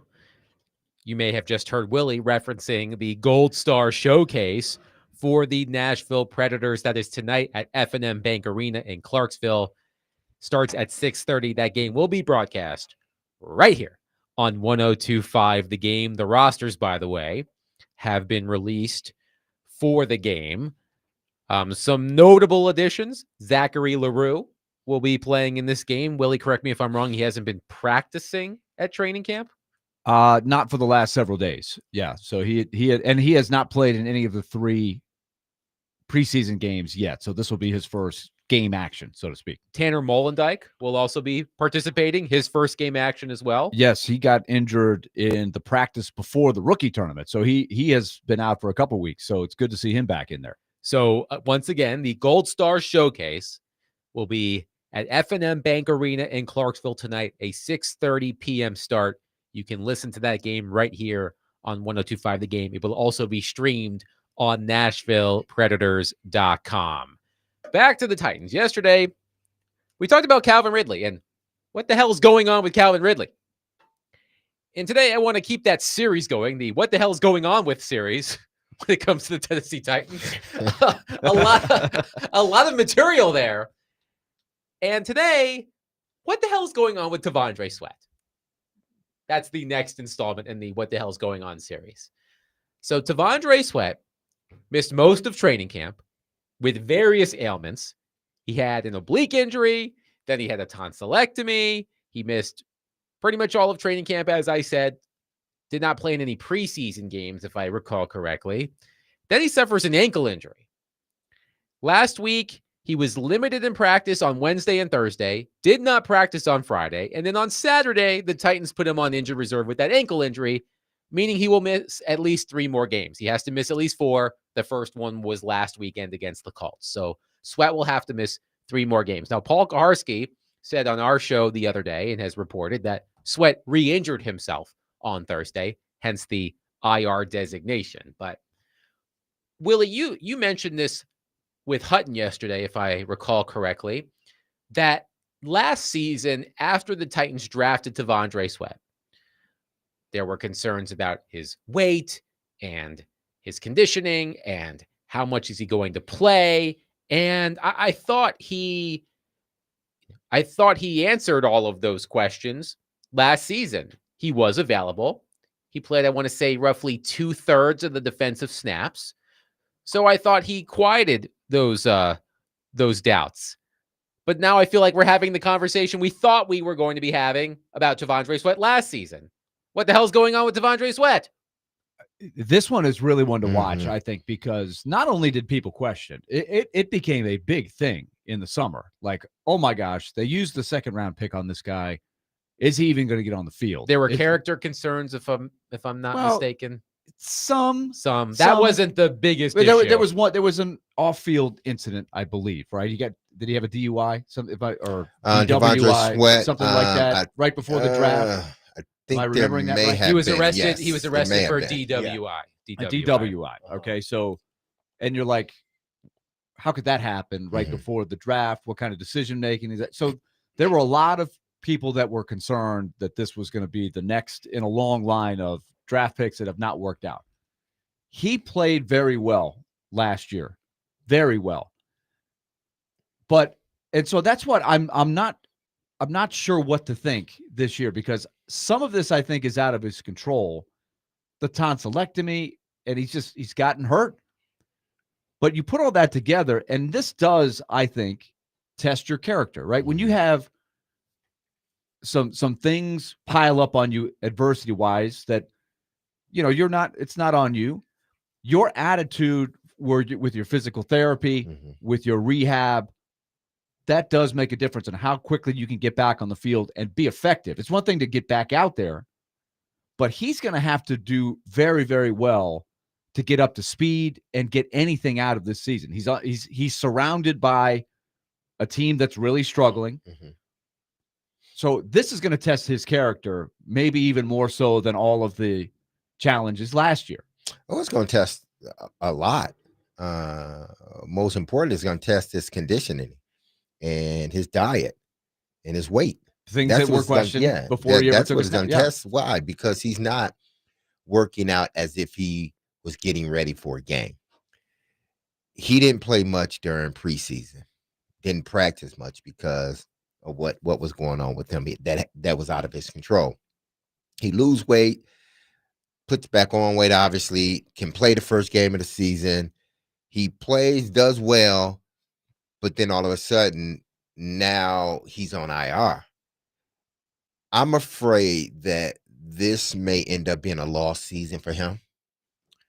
Because with a big guy like that, man, with an ankle injury and some other ailments he's had, again, out of his control, I mean, it ain't like he purposely did these things to himself or anything. It's just a part of, playing the sport and living. The tonsil, what did he have? Tonsillitis. Tonsillectomy. Yeah, tonsillectomy, yes. So that's out of his control. But my concern is, yes, he may still be working out, but the injury that he has is not going to allow him to work out the way he's accustomed to working. A big guy like that needs to work, needs to burn those calories, needs to work. He's not doing the necessary work. And I'm not saying that he's not working, because I'm sure he's doing as much conditioning as he can. And it would be a fool to not have him doing any conditioning. But it's not the conditioning that he would be getting if he was ready to go each and every week. And to me, the longer he's out, the longer that's a concern for me. Here's another aspect of it. And this is, again, just piling on to the challenges of coming back for him. A big guy, his body type, and he has lost a lot of time. What's the hockey phrase we use all the time when a guy comes back from injury and he's missed 15 games? Catching a moving train. Catching a moving train. I think this is going to apply to Meatloaf here. Okay? But on top of that, the motivation, you have to be extra sharp, because you're coming back to a team that's likely to be, 1-6, 2-5, 0-7. I don't know. When he's eligible to come off, the team very well could be out of it.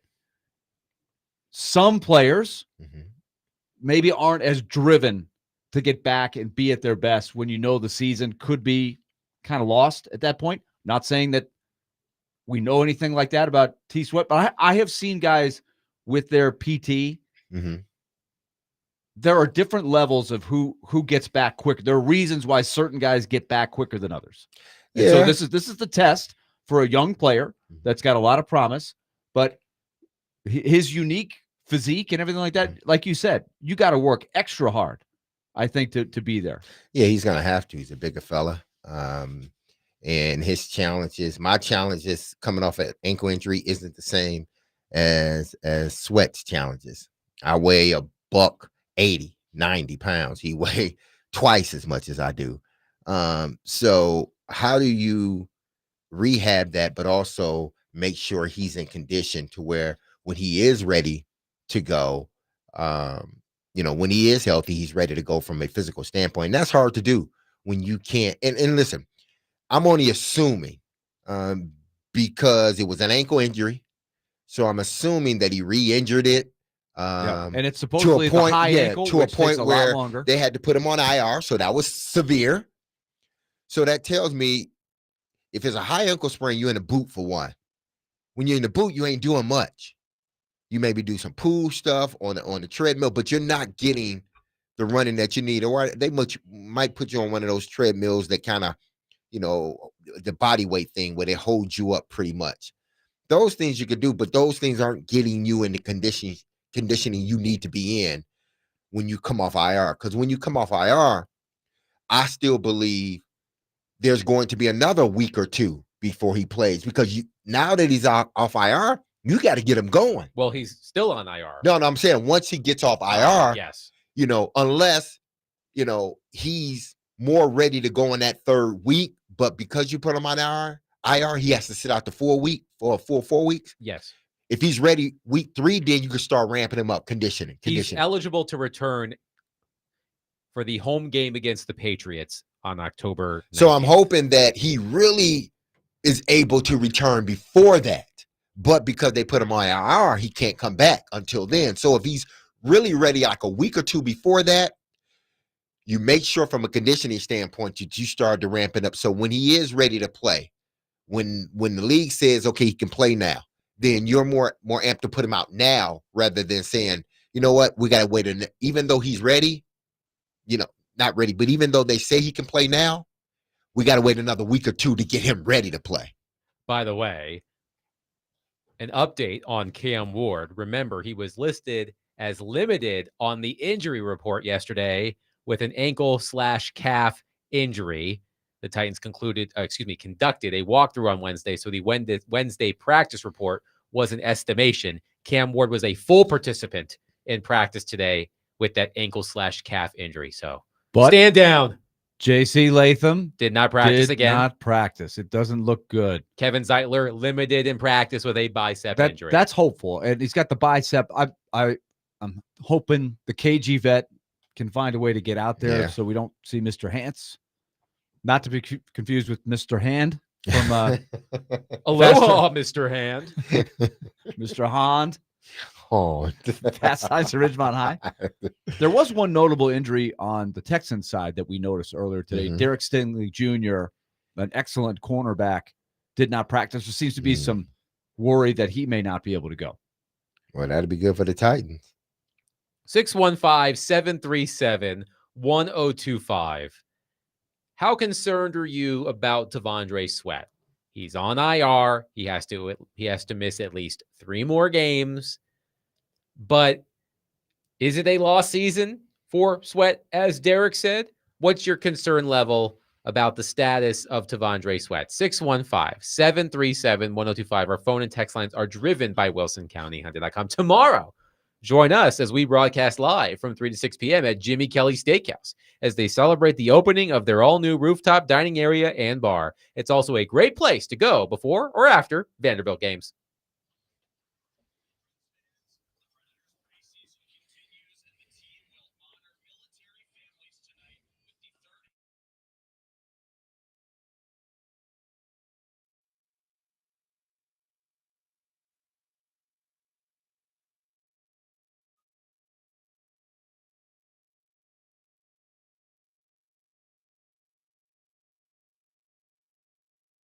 Hey, this is Derek Mason, and you heard me tell you about Dr. Lodge and his staff over at Cool Springs MD for some time. If you set out to lose weight, chances are it's not your first time setting the goals to shed some extra pounds, only to face disappointment. But check this out. I got some news, and it's real good news, because at Cool Springs MD, Dr. Lodge and his team understands the frustration of the cycle, and they want to offer you a different approach to weight loss. The comprehensive weight loss program is led by Dr. Jeffrey Lodge and addresses the root cause of weight gain with tailored nutrition, exercise, blood test supplements, and more. They will customize a program specific to you and you only. So connect with Dr. Lodge at CoolSpringsMD.com today to schedule your appointment for a personalized weight loss plan just for you. That's Cool Springs MD, where your weight loss journey becomes a success story.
Our show will be broadcasting live at the all-new Circa Sportsbook Kentucky in the Mint Gaming Hall this Monday prior to the Monday Night Football game. Head up there and watch the 2 Monday night games, Jets-Dolphins, 0-3 versus 0-3, in case you didn't get your fill of 0-3 and 0-3 on Sunday when the Titans play the Texans. You can also catch Jets and Dolphins and Bengals versus Broncos. Plus, ask about Circa's giveaway of a trip to Las Vegas for the Titans-Raiders game in October. And to answer a question that was asked of us on Monday, no, if you win the trip, you are not obligated to go to the Titans game against the Raiders. But Derek Mason will be going to the game in October. Mm-hmm. So if you want to go and hang out with Derek Mason, that's worth going up to Kentucky and filling out an entry form. We get the pleasure of hanging out with Derek Mason every day. But if you want to do that too, head up to Kentucky, to the Circa Sportsbook, and enter for your chance to win a trip to Las Vegas to see, in theory, the Titans-Raiders game in October. Talking to Vondre Sweat, and what the hell is going on with Vondre Sweat? Andrew from Dover on our text line, driven by WilsonCountyHunter.com, says, I think they did the right thing to let him heal. I have had one of those sprains. It was out for 8 weeks. Best to let him heal now so he can destroy Mike Vrabel's O-line. And here's one thing. We've mentioned these numbers before. To summarize, the Titans' run defense last season with Vondre Sweat on the field was really good. Mm-hmm. And it suffered greatly when he was off the field. And if you look at the Titans' run defense so far, it's not so good. Just in pure yards allowed per game, the Titans have allowed the 4th most rushing yards per game through the first 3 weeks of the season, 145.7. Their stuff percentage, now a run stuff is considered any run play that results in no gain or a loss. The Titans' run stuff percentage this season is just 8.4%, next to last in the NFL. If I recall correctly, they were near the top of the league in that category last season. They were 4th in the NFL last season at 20.1%. So not saying that Vondre Sweat is solely responsible for the Titans' run defense having a hard time through 3 weeks, but he plays a big role in that. I would say that in the worst case scenario, Vondre Sweat and J.C. Latham, no matter how you slice it, where you put them in the top 10, they are 2 of the top 10 players on the roster. Yes. And they are 2 of the most important players on the roster. I would contend they're probably in the top 5 of those guys in the big picture, because those are guys you hope are pillars for the future when the stadium opens. But you take those 2 guys off, it is, and I'm not saying that they'd be 3-0 or anything close to it if they had those guys, but it is making the job a lot harder without those 2 guys. Those are guys that I was really excited about seeing progress from year 1 to year 2, and both of them basically haven't played, or they played portions of the first game, both got hurt. That is a killer in the now and in the big picture.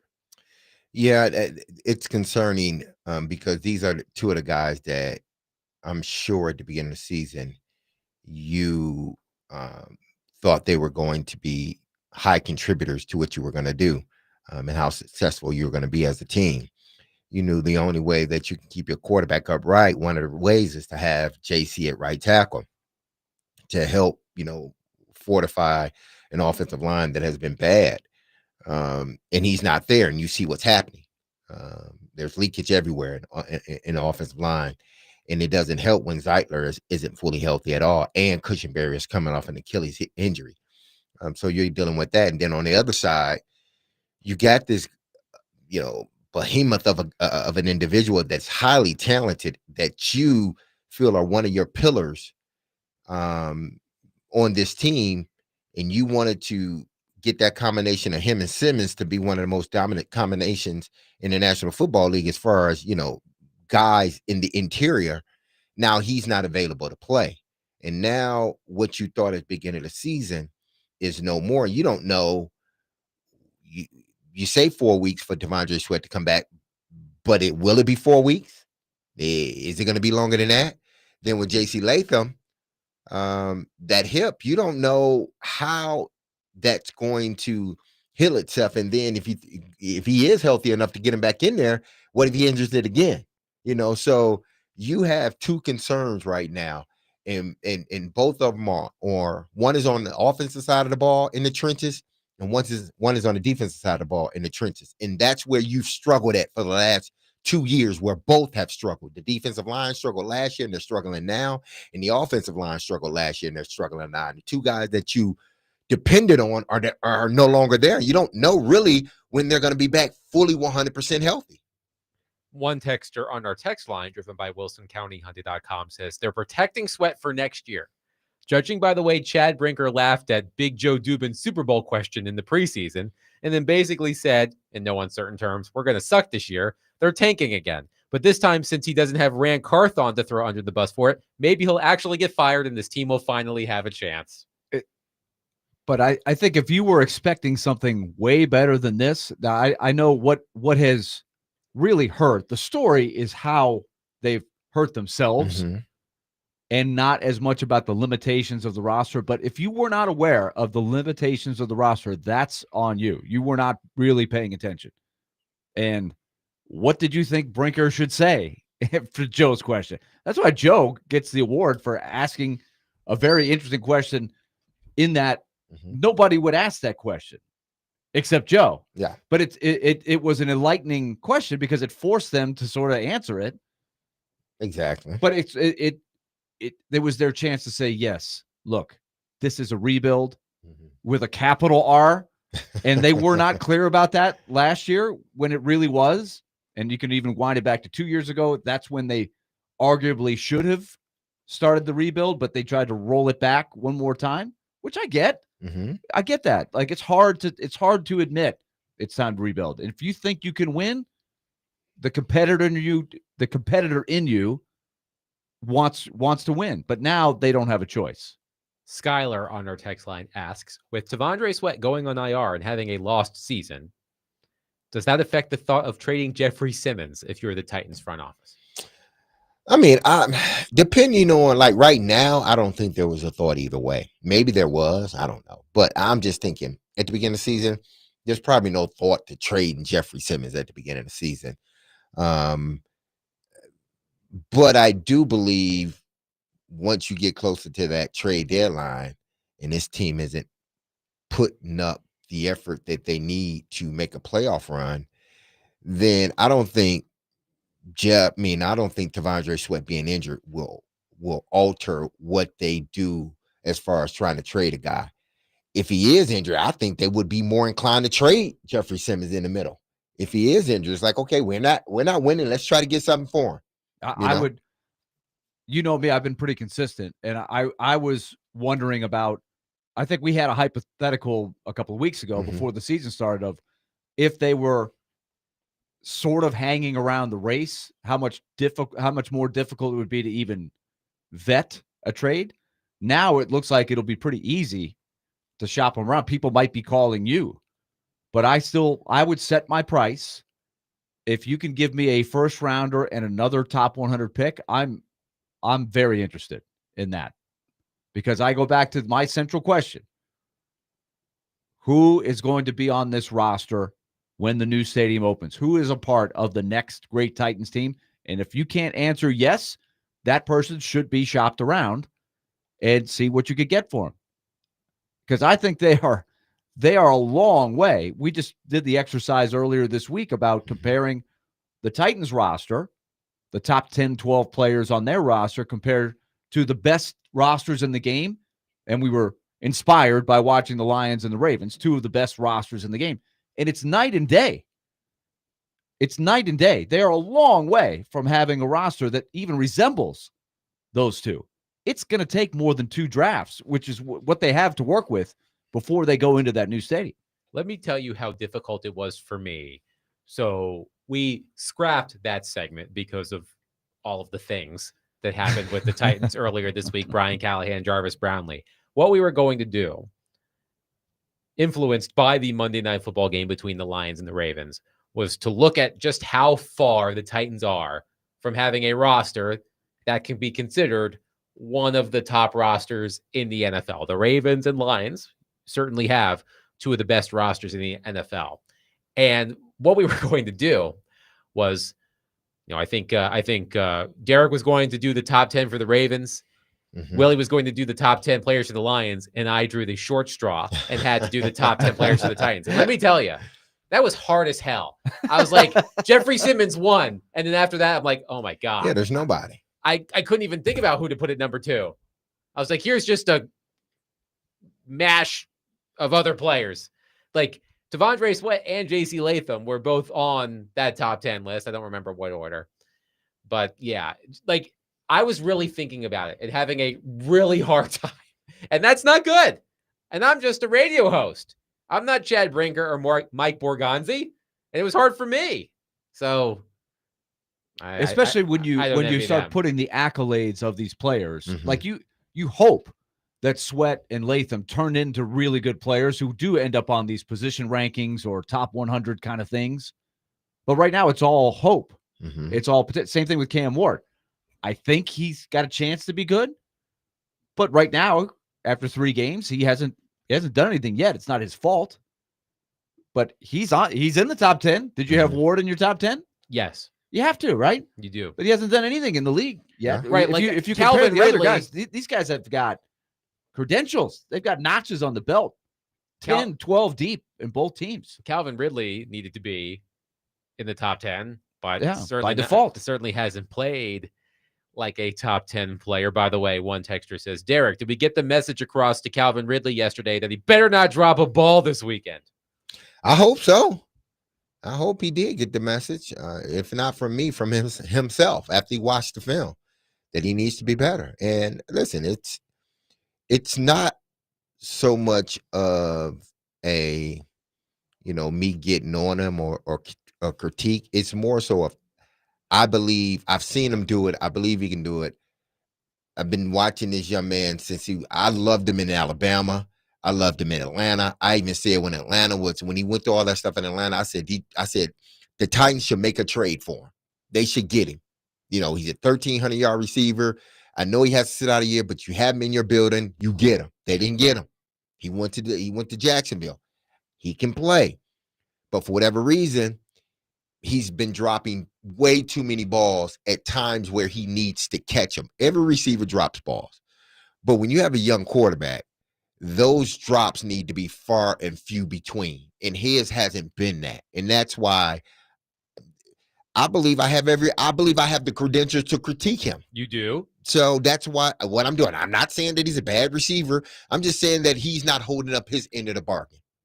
By the way, William on our YouTube chat, Willie says, rebuild in 72 font. You said rebuild with a capital R? Yes. He said rebuild in 72 font. 72 font. Well, let's give an example. Let's tie the two questions together. The question was, should they trade Jeffrey Simmons? Here is why I would continue to say yes. Derrick Henry was ranked the 7th best player in the league going into this year, right? It's amazed us, sort of. And as Derek has pointed out many times, he's the perfect fit for the Ravens. These fumbles aside, he's on the perfect team for him.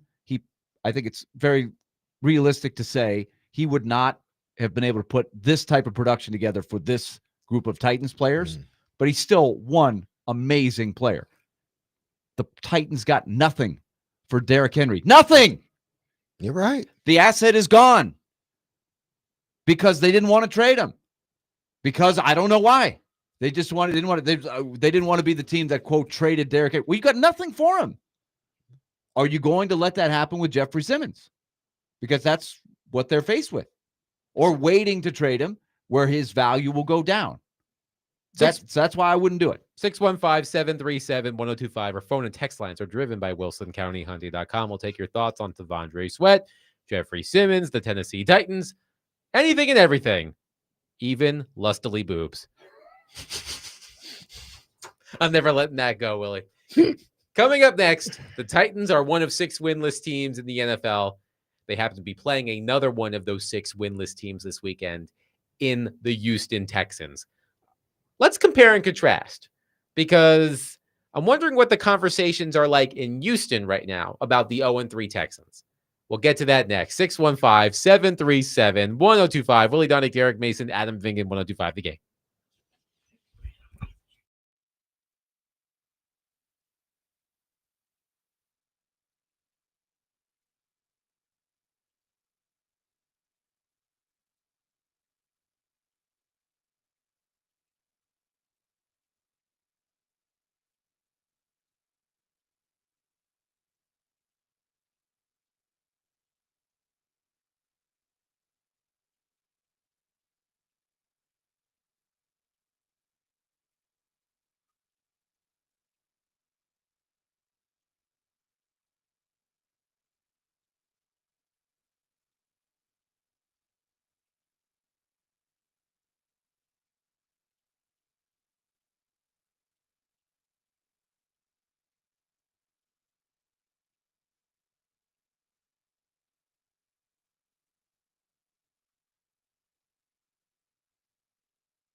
The Mace Fingan and Donick 1025 The Game.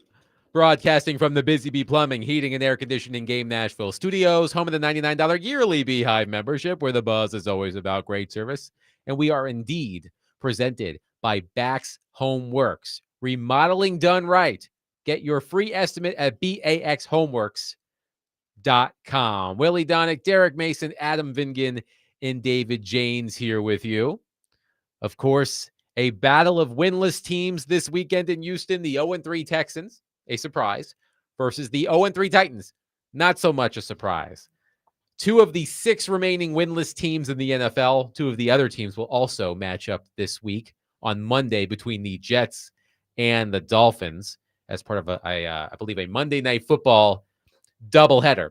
By the way, speaking of those Giants, so all of you, of course, you live here in Nashville or in surrounding areas, so you might have a little tunnel vision, right? You're focused on how bad things are going here because the Titans are the team you care about. But it's also going poorly in other places too. So let me tell you how poorly it's going, for example, in New York with the 0-3 Giants. By the way, Jackson Dart going to make his first career start this weekend for the Giants, replacing Russell Wilson. Here's a story from NJ.com about 16-year-old Joshua Reynolds, who was going to be part of the pregame festivities at MetLife Stadium this past week when he happened to see Giants co-owner John Mara walk toward him. The story says this was Reynolds' opportunity to make his big point to his favorite team's chief decision maker. Quote, I nicely asked him to fire Shane Bowen. Shane Bowen, now the Giants defensive coordinator, previously Name from the past with the Tennessee Blast Titans. from the past. Reynolds said, Mara kind of glared at me, so I don't think he's listening, which influenced this young man to launch a GoFundMe to pay for an airplane protest banner that will fly over MetLife Stadium before Sunday's home game against the Chargers. The banner will read, Mr. Mara, enough is enough, clean house. So see if that kid gets invited anywhere anytime Exactly. soon. Nope, he's not. But hey, I'm just telling you. Right. People go nuts. Yeah. Like, I'm sure it's just as crazy in Miami that they weren't supposed to be 0-3. Derek picked them to win the division. Exactly. But he also did pick the Colts to win the division. Yeah, that too. So They're 3-0. one texter says, I think Houston starts with an H, Adam. Yes, it does. We know. But I swallow my H's. Yes. Blame my parents who were born in Brooklyn and Queens. Right. East Coast. It's a very New York way of saying Houston. Houston. Okay. Take it up with Paul Kaharski. I think he does the same thing. I'm flashing back. He does. It's my basketball coach at Vanderbilt, Eddie Fogler, also a New Yorker. For 4 years, my 4 years of college were the same years of Tennessee shooting guard and longtime NBA player Allen Houston, as Eddie Fogler would say. Who's got Houston? I don't know who got Houston. We were like, who's Houston? Are you talking about Allen Houston? And of course, his dad was the coach, Wade Houston. So I'm sorry, texter. This is going to happen twice a year. The Titans are playing the Houston Texans. It doesn't sound natural for me to say Houston. I don't like the way that feels. It doesn't have Even though it's maybe correct. It's a strain for you. It's It's a definitely strain. correct, but you know, hey, it doesn't have a great mouth feel. Houston. I don't like that. Houston sounds better. There you go. So for the purpose of this program, it's Youston, the Houston Texans. So take that. But I'm wondering what the conversations are like in Houston/Houston right now, because the Texans are surprisingly 0-3 of the 0-3 teams left in the NFL. They are the one that had high expectations entering the season. Again, the other ones, the Titans, we know that. The Giants, bleh. The Saints, bleh. The Jets, bleh. The Dolphins, maybe. But the Texans were expected to challenge and, by many accounts, win the AFC South. And the problem for the Texans, comparing and contrasting what's going on between the Texans and the Titans, is that the Texans' defense has played quite well. They are the second team since 2000, according to Mike Sando of The Athletic, to start 0-3 without allowing more than 20 points in any game. They lost 14-9 to the Rams, 20-19 to Tampa Bay, and 17-10 to Jacksonville. So the Texans have been in all of these games. The defense is holding up its end of the bargain. It's the offense that's struggling mightily, particularly, the offensive line. Their offensive line is having a rough go of it. So it's an interesting matchup because the Titans are supposed to be bad. And all of their statistics tell you they are bad. The Texans should be better. Sando points out they are 3rd in EPA on special teams, 17th in EPA per play on defense, 30th on offense. So the Texans are doing quite a bit right, but their offense is lagging behind. Yeah, for whatever reason, this offense hasn't been able to get jump started. And it seemed like these problems started to happen, a year ago. And they have not been able to get, their quarterback back to his rookie form. Now he's had injuries. One of your, wide receivers go down for a considerable amount of time. Then another one you bring in last year in Diggs, he didn't play the season for you because he got hurt in the 4th game, and it seemed like y'all had a good rapport. Then they trade your left tackle in the midst of all of this. I think they traded him before the season, but you trade your left tackle to an offensive line with an offensive line that wasn't good even when he was there, but he was your bright spot, but you traded him away. So now you've made your quarterback's job a lot harder. You change the OC on them, and you change the offensive line. And now these receivers that they have, I like Nico, but you expect these 2 rookie receivers to all of a sudden make up the slack for lost production, whether it be through injury or guys not there. And these 2 guys out of Iowa State, they may be good, but are they ready to take that step to make the Houston Texans offense what it was 2 years ago? I don't think they're ready for that, and it shows. They haven't been able to score. So, I mean, they are the only reason they are not in the same position the Titans are in is because they have depth to their roster. They have good players. They have a quarterback that's shown he can play. But make no mistake, they have the same problems that the Titans have, the offensive line. By the way, Willie, according to the NFL, the Texans have had just 4 red zone drives in 2025 and are yet to score a touchdown on a red zone drive. They joined the 2011 Jaguars as the only teams in the past 20 seasons to have 0 red zone touchdowns through their first 3 games of the season. Titans at least have what? 2 or 3. Hey, it's something the Titans have done better than the Texans. Exactly. Who would have thought? It's crazy. And yet, the Texans have been in the games. Like they had the lead late in that Monday night game. I think it was Monday night against the Buccaneers. Mm-hmm. And they were 1 stop away from winning. A great 2-minute drive by the Bucs won that game.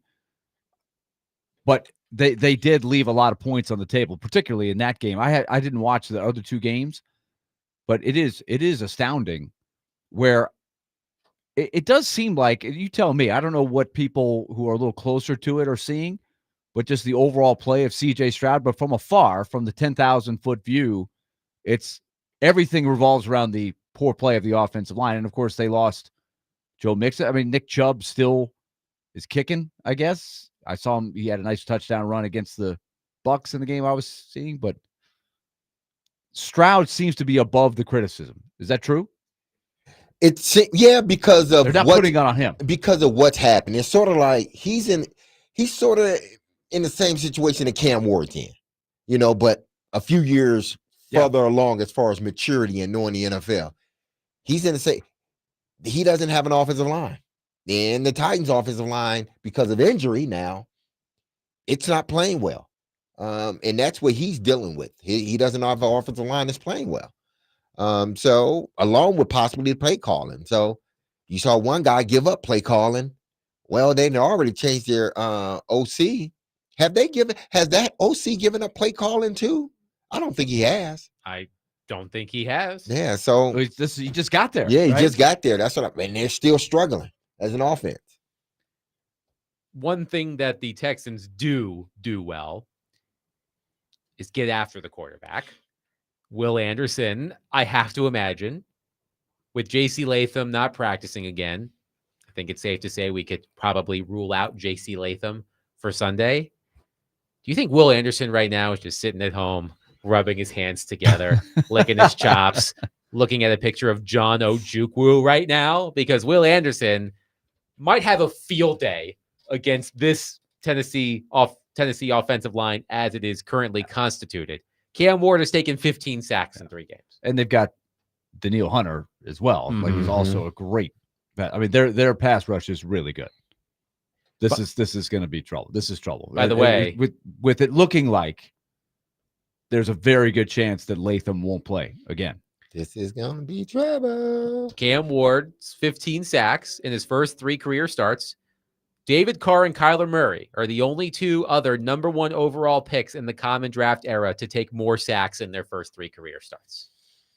Anytime I hear the name David Carr in the same sentence or paragraph or even on the same page as Cam Ward, I freak out a little bit. Teron asked Cam Ward, I think it was after the game last Sunday, about David Carr and Josh Freeman. And I'm thinking, do you think Cam Ward knows who either one of those guys are? But I mean, like the context of Teron's question, he understood what he was asking. He's like, hey, quarterbacks have really struggled when they are constantly under pressure. So I think he put 2 and 2 together. But specifically, do you think his mind was going back? I don't remember. Cam Ward was born 1 month after David Carr was drafted. Oh, wow. So that might answer your question. But anytime I see Cam Ward in the same area on a page as David Carr, it's talking about all of the sacks. And we know how much physical punishment David Carr took early in his career and how that ultimately affected his career. Not saying that Cam Ward's going to turn into David Carr, but it's not a good name to be associated with when it comes to keeping your quarterback upright. Well, I think a lot of people would tell you that he got shell-shocked. He got into bad habits. And that is exactly what Dan Orlovsky, in a great interview, our best interview of the week, he specifically was talking about the mechanics of Cam Ward. He's got to keep them intact. He's got to stay in good habits. And he went to the next level and said they've got to make sure he continues to develop under center and they don't get, as he called it, shotgun, what did he say? Shotgun happy, something like that.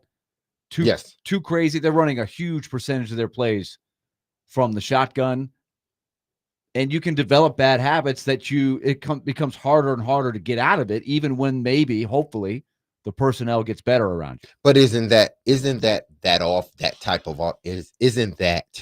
what that offense does? Shotgun.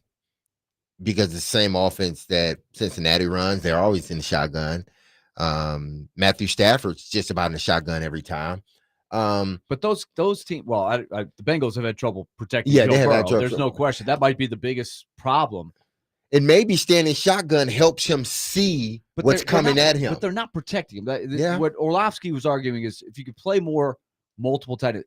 They have played but they can still give multiple tight ends set 80-something% of the time, more than any other team in the league by far. And on those plays, their EPA is the worst in the league. So a little more versatility, maybe more multiple tight ends, which might allow you to do a little more play action. I like it because of the play. Yeah, I like it because of the play action.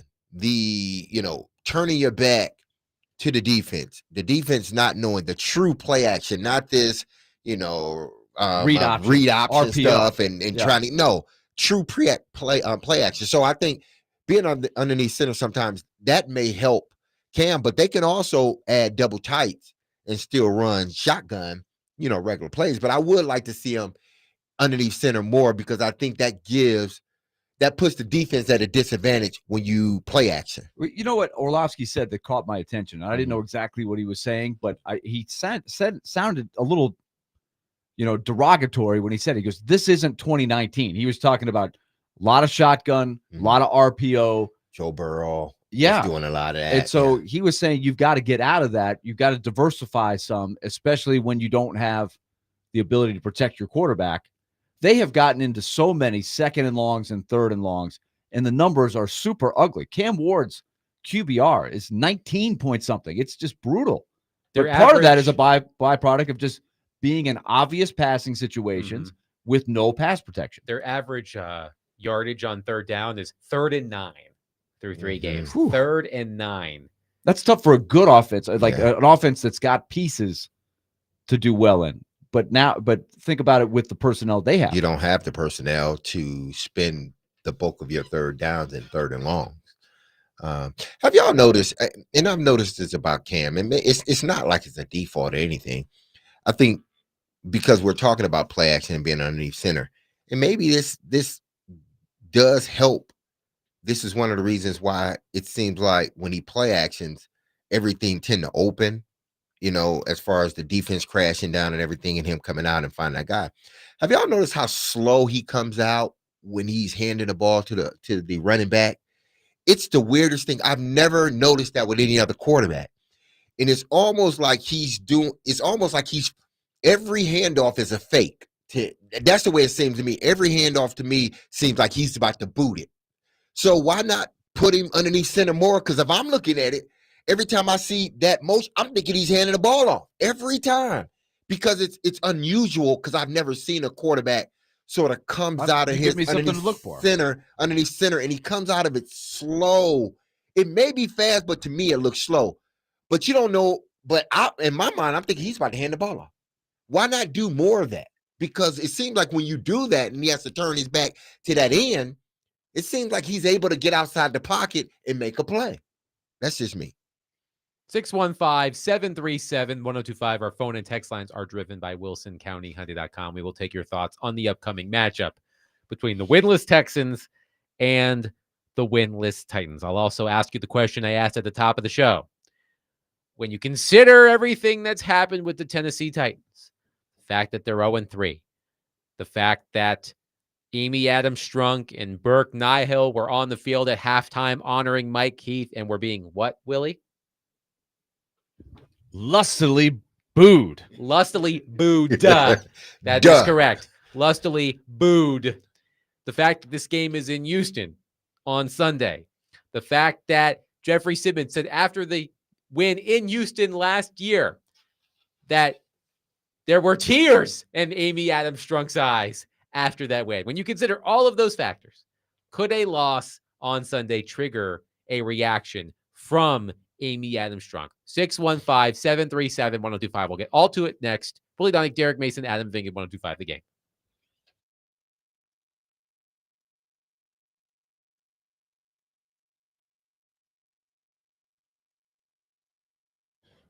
Derek Mason here, and if you've injured yourself in a motorcycle accident, go to lawtigers.com for your free case evaluation. Even if your accident was months ago, you have nothing to lose by calling Law Tigers. Insurance companies want to pay out as little as possible, or frankly, nothing at all. That's why Law Tigers make sure you get the compensation you deserve and doesn't get paid until your case has been settled. They understand how much your bike gear is worth to you, so they will help you get it all repaired or better yet replaced. Law Tigers is a resource the motorcycle community turns to when they need. So whether it's to support you at an event, if they see you broken down on the side of the road, with Law Tigers, you'll never ride alone. So call 1-800-LAW-TIGERS or visit lawtigers.com. Law Tigers is powered by Freeman and Fuson, and you can find them in Nashville, located at 2126 21st Ave South. That's Law Tigers, Tennessee's motorcycle lawyers.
D. Mace, Vingan, and Donick 1025 The Game. Willie Donick, Derek Mason, Adam Vingan. A reminder that you can check us out tomorrow at Jimmy Kelly Steakhouse in Midtown from 3 to 6. Well, Willie won't be there. He'll be up at Denison for Parents Weekend to visit Mahoney. But guess what that means? I get to eat a steak.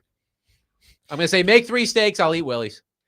And I get to have all of the what desserts. Is it? The dessert, the lemon. Was it lemon? It was a lemon pie of some kind. Oh, it's so good. They had the creme brulee. Oh, that's so good. If you guys could just picture this. Yeah, I'm not jealous at all, guys. First class. Let's make David a little bit more jealous for a moment. If you can just picture this, we've got our setup there and the servers there, the excellent servers at Jimmy Kelly's.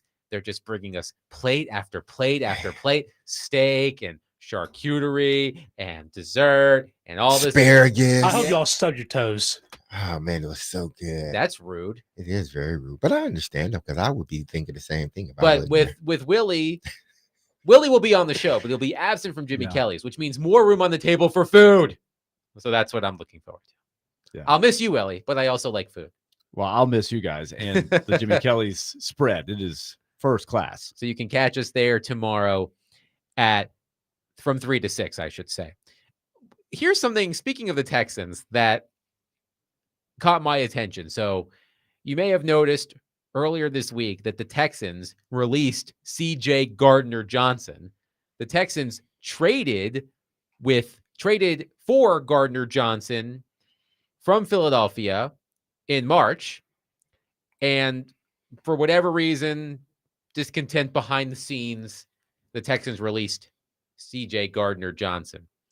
And D'Amico Ryans was asked about this on Wednesday, and this was his quote, "It was my decision to move on. I know what's best for my team. Coming from me, the head coach, it was the best for our team. That's why I made the decision." And I thought to myself, I wish Brian Callahan could have said something like that the other day. That tells media relations. Yeah. One guy was like, listen, this is my decision. I'm making it for the betterment of our team. And one guy said something totally different. In a different tone, let's say that. But it was different. One was more direct and firm, and the other was more smooth it out. Let's smooth it out.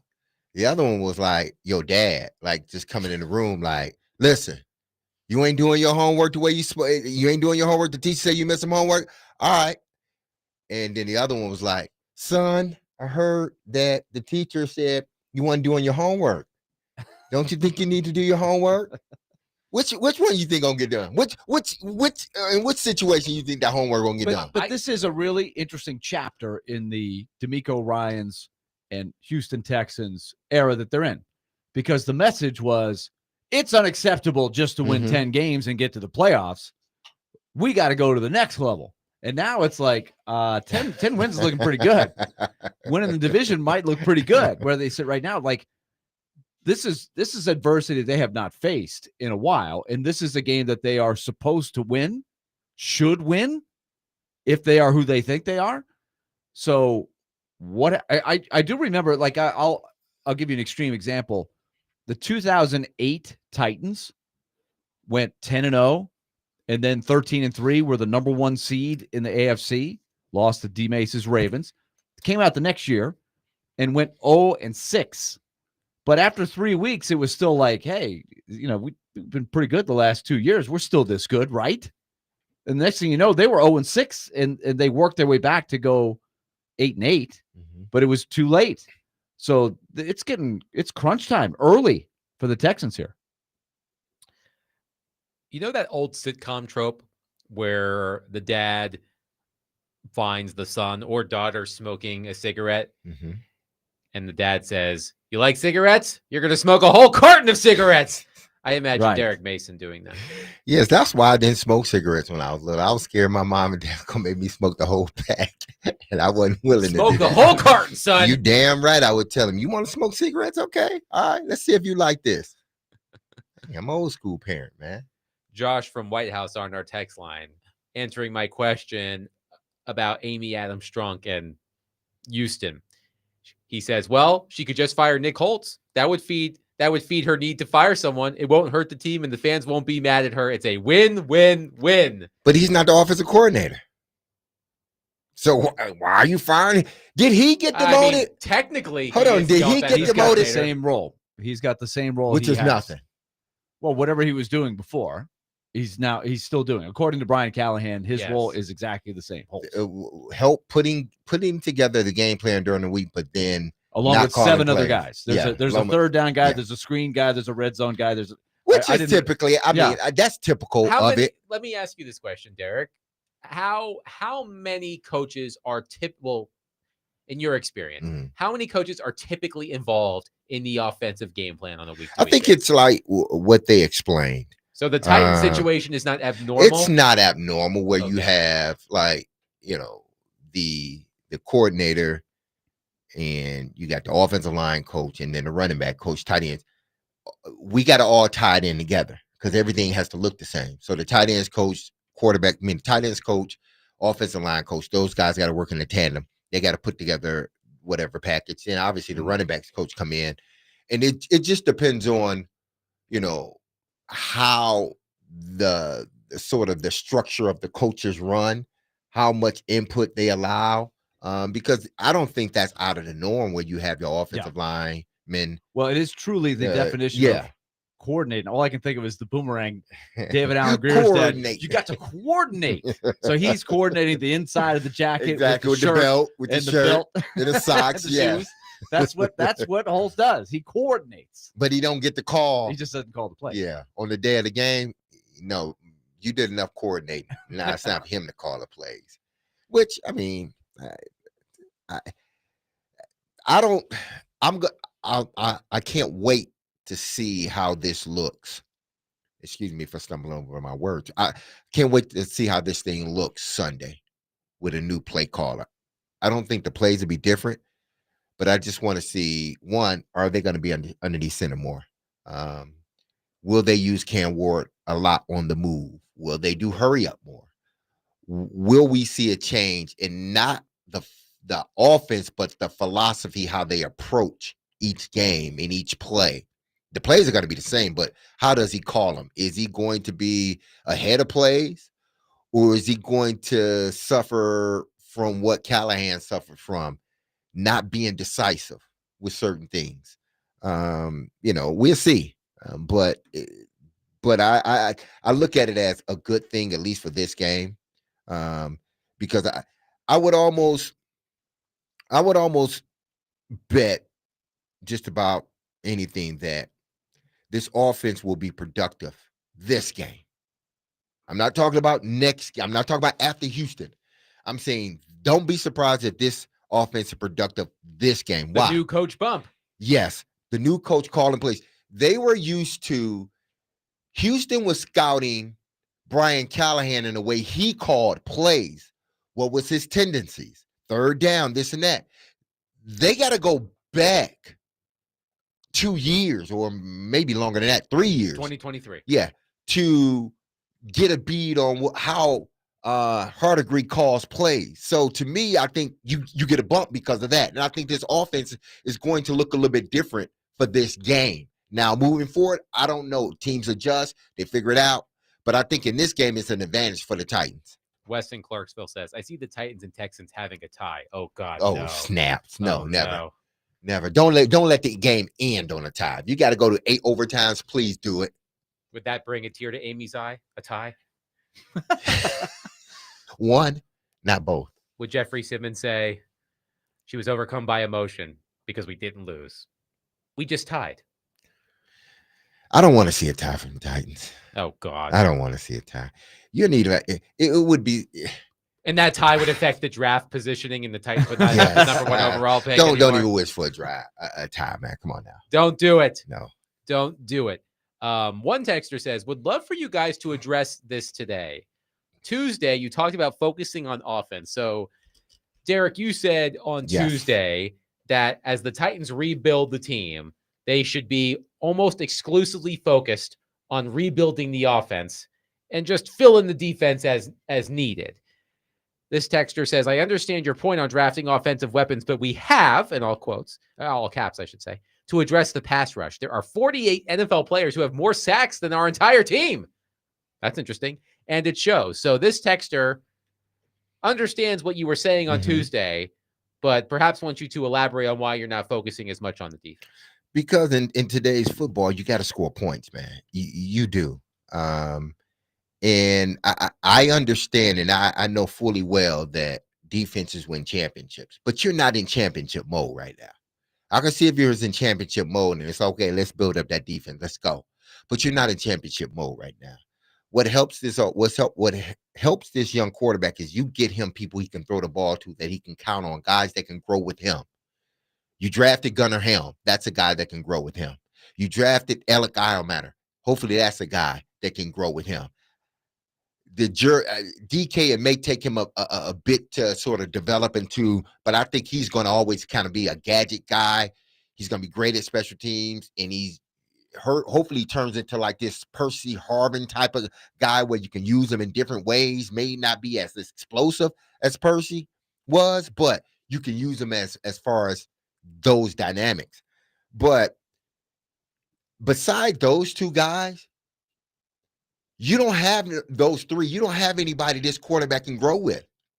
Stack your offense. I'm not saying don't get a defensive player, but your first round pick, to me, if there's a wide receiver worthy of a top 5 pick, take him. You need him. Because if he's worthy of that top 5 pick, like consensus, I'm not talking about somebody over here and then somebody over there. Oh, he's a late riser. No, I'm talking about a bona fide, like Harrison was a few years ago, or Chase was. Top 5 picks, no matter what, or Neighbors. You need that guy on your team. You can't live without that guy. Your quarterback can't be the best quarterback he can be without having that type of guy. So I'm not saying like totally go away from the defense. Yeah, if there's a defensive player there in the second round, get him. But if you're picking top 5 and there's a wide receiver worthy, not somebody you got to, he's really a 10, but we're going to take him. No, you did that once already with Corey Davis. Don't do it again. I'm talking about a bona fide top 5 pick. You take him because your quarterback needs it. Fair enough. But if there's a defensive player there in the second round, take him. Take that defensive man. Take him.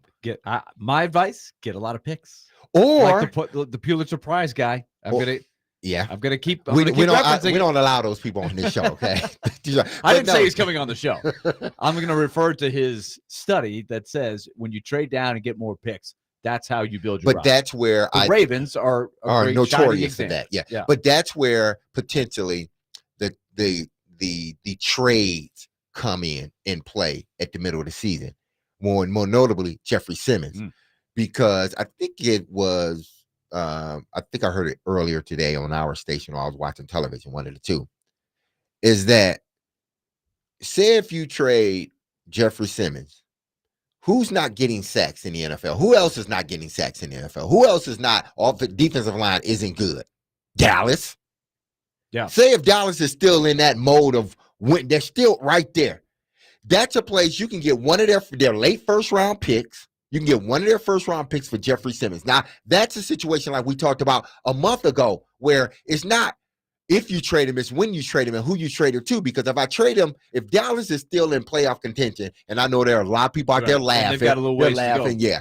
But if Dallas was in a position to make the playoffs, or the Baltimore Ravens, or the Buffalo Bills, which Baltimore and Buffalo we feel will be, and they need that guy in the middle, well, give me your 24th or 25th or 26th pick in the draft. Give it to me. I give you Jeffrey Simmons and maybe give me something else. But I really want that pick in the late first round. Why? Because if I can get a wide receiver or a rush end in the top 5, I can double back and then get my offensive or my defensive player also in the first round. I would love to see them create 2 or 3 teams that would have an interest. And I'm very curious because right now, would we agree, there has been no talk of, hey, Jeffrey Simmons could be available. Like, rightfully so. At some point, these things start coming out. The Adam Schefters, sometimes the team wants that out, right? Hey, start putting it out there. Hey, Jeffrey Simmons is available if you have the right offer. I'm waiting for that report from Schefter or somebody like him, Ian Rappaport, whoever, to take it to another level. I would think that should come up, especially if they don't win the next 2 or 3 games, which they're not likely to.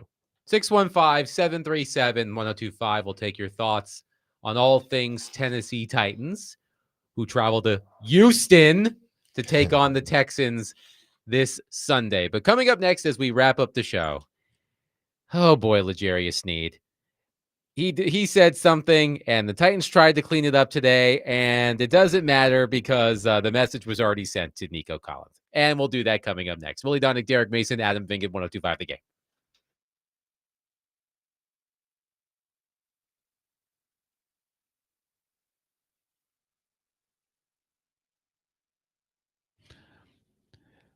Hey, here is the latest reminder from Loan Pronto. They are delivering the lowest mortgage rates in nearly 3 years, and they want to lock you in. Because if you got stuck with a high rate mortgage over the last couple of years when the interest rates have gone up, you've got a chance now to save some money. So what you can do is lock in a fixed rate. They've had recently as low as 4.99% APR. You close in as little as 2 weeks, so it's not a long process. You don't need an appraisal in most cases, and you can skip your next 2 house payments entirely. So your budget is going to take a better turn in the short term and the long term. But we know the rates aren't going to stay low forever. So call Loan Pronto now and find out by getting a free, no obligation quote. How much money could you save? Lower payments, more money in your pocket, a fresh start with a better mortgage rate. Call 615-499-5780 or visit loanpronto.com and lock in that new rate. Skip the next 2 house payments. 615-499-5780 or loanpronto.com. Equal housing lender, NMLS 166-1781, subject to lender approval, NMLSconsumeraccess.org.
Good question, but it definitely wasn't an egging on. One of the things that we always talk about is the nameless, faceless opponent. Obviously, I respect Nico, and so does he, and so does everyone in our room. But it's not about that; it's about us. And I think that's what he was trying to articulate, and that's what he meant. It's about what we're doing, how we're doing it. We treat everyone over there with the utmost respect. This NFL is full of phenomenal receivers. Each team we play every week, every day. Everyone has a superstar. So I think it was more of that. I know it was more of that than it was egging on because he had total respect for him. What did you see from? That was Titans cornerbacks coach Tony Oden today after practice. And if you're wondering what Tony Oden is talking about, what fire he was putting out. So L'Jarius Sneed the other day was asked about matching up against Nico Collins. And his response was, who? Twice. And look, Tony Oden tried to walk it back and said, hey, something about nameless, faceless opponents. This is what he meant. Yes. It doesn't matter because Nico Collins has already felt disrespected. Nico Collins said, and I quote, he knows who I am. That's crazy. End quote. He also said, I'm a dog. You know what I'm saying? I'm just me. I don't say much. I just play. You can talk all you want. I'm not hearing it. Just line that ish up. Nico Collins, 100-yard game incoming against L'Jarius Sneed on Sunday. I guess I appreciate the Titans' attempt to clean it up, but it doesn't matter what he apparently meant. Nico Collins took it personally, to quote Michael Jordan in The Last Dance, and now he's pissed. I don't. Why? Were you trying to be funny? L'Jarius Sneed, I don't know. I mean, listen, just back it up, man. If you want to, disrespect your opponent like that and, make it seem like you don't know who the cat is, we all know you do, just like he know who you are. At one point you were all pro cornerback. You just hadn't played that way in the last year and a half. Just back it up, man. That's all I got to say. When you go out, I don't want to see what happened last week or the week before that. None of that. Since he's nameless, if he's nameless now, then he shall remain nameless during the game. If I hear his name called, big play, touchdown, you didn't do your damn job. Which means if I hear his name too much in a positive way, you shouldn't say another word again all season. I think L'Jarius is a good player. He's gone through some it just hadn't been his season the last year and a half for him. But if you're going to talk like that, man, just back it up, because what we all have seen, not just me, what we all have seen is that you haven't played the way that the city of Nashville thought you would play when the Titans signed you as a big free agent, big ticket free agent. It's not me that is saying this. It's everybody that is saying it. As I understand, you were hurt last year, part of it. But this year, you hadn't played well. So if you're going to have that type of bravado and, I understand it's gamemanship. I get it. But back it up. That's all I say. Back it up. By the way, Nico Collins, 14 receptions for 181 yards and 2 touchdowns this season for the Texans. Just back it up. L'Jarius Sneed. And that's on an offense that has not done much. Correct. L'Jarius Sneed has allowed 7 receptions on 15 targets as the nearest defender and 1 touchdown, 124 yards as well. A passer rating allowed of 97.6. Just back it up. That's so it's on. It's on. One texter says how many unsportsmanlike penalties are coming between the two. I don't think there'll be any. But would not shock me if Nico Collins burns L'Jarius Sneed for a touchdown on Sunday as the floodgates open for the Houston Texans. Hey, Adam. Yes. You seemed a little perturbed. Yeah, it's a little distraught. Right before the show, right before we got back on air. It has been a few days. Yeah. Since I've insulted Bill Belichick on the air. And it has come to my attention that he is on the cover of Us Weekly with his girlfriend, Jordan Hudson. How many was it? What are they? 1-2, 1-3? What's their record?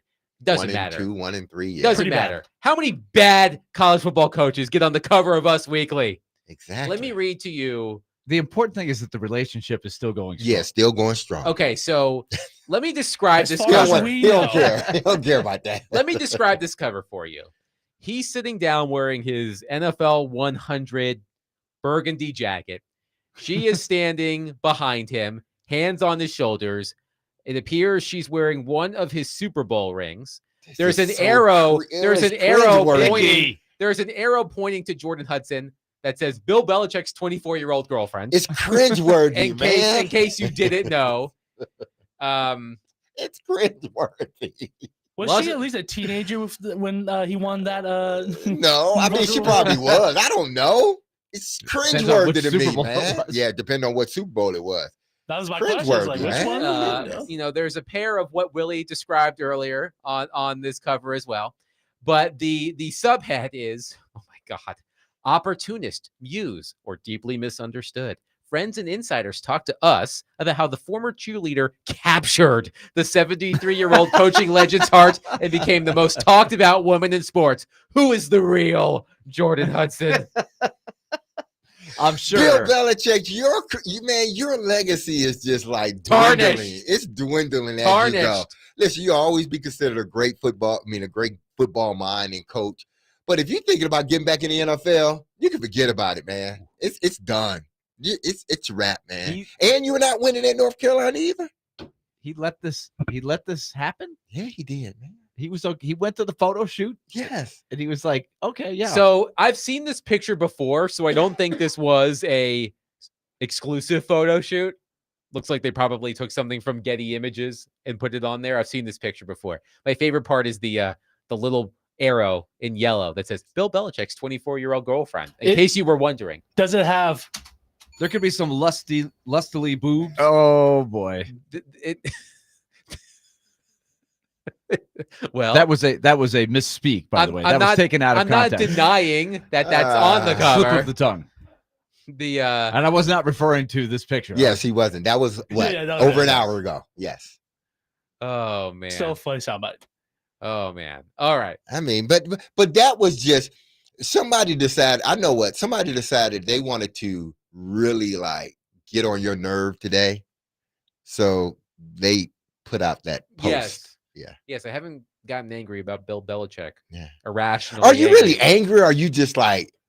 Is it funny to you? Like you are amused by this it's being funny. a Duke guy. It's funny because North Carolina is not performing well. Exactly. So it makes it even funnier. Mm-hmm. But I mean, I don't subscribe to Us Weekly, but if you do, look in your mailboxes for this for this magazine. Let's get to this text to wrap up the show. And we talked about tomes the other day. This is a tome. And by the way, if you don't know what the definition of tome is, it is a book, especially a large, heavy, scholarly one. Didn't we tell people to stop sending those? Apparently, I hope I'm pronouncing his name correctly. Saeed did not get the memo. Saeed didn't get the memo. Okay. Hold on. Take a deep breath. We got about 4 minutes here.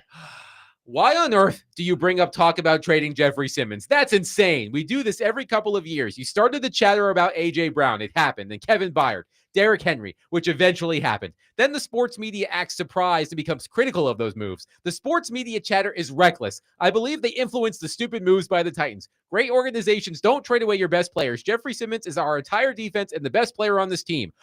Why generate a useless conversation? The Titans could quit screwing up the draft and free agency. They might have a decent roster. Giving away Jeffrey Simmons just puts you deeper into the hole, and the Titans seemingly don't know how to bargain. So as with A.J. Brown, Jarvis Brownlee, Derrick Henry, and Kevin Byard, they got nothing in return from Saeed. Hold on. Can the hole get deeper? I didn't know the hole could get deeper. I thought the hole dig up, stupid. I thought the hole was deep already. I didn't think it could get any deeper. But what's the name? Saeed. Saeed. I understand what you're saying. The Titans are in a different category right now. They are in a category of teams with little to no premier players. They're in that ballpark. Willie, how many top 100 players as voted by NFL.com do the Tennessee Titans have? 0. 1. Nope. No, 0, because Jeffrey wasn't in there. And it's not just the 100 players.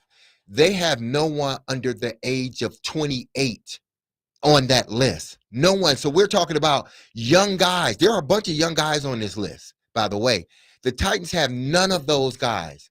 That's why, to me, and I'm only speaking for me, trading Jeffrey Simmons in the middle of the season, if your season lends that, if you're 1-8, 0-8, 0-9, 2-7, then your season is telling you need to make some changes to try to get better the next following season. And the only person you have to trade is Jeff that'll get you a first-round pick. And you've got Sweat hurt for a while. You've got Latham hurt, and we don't know when he's coming back.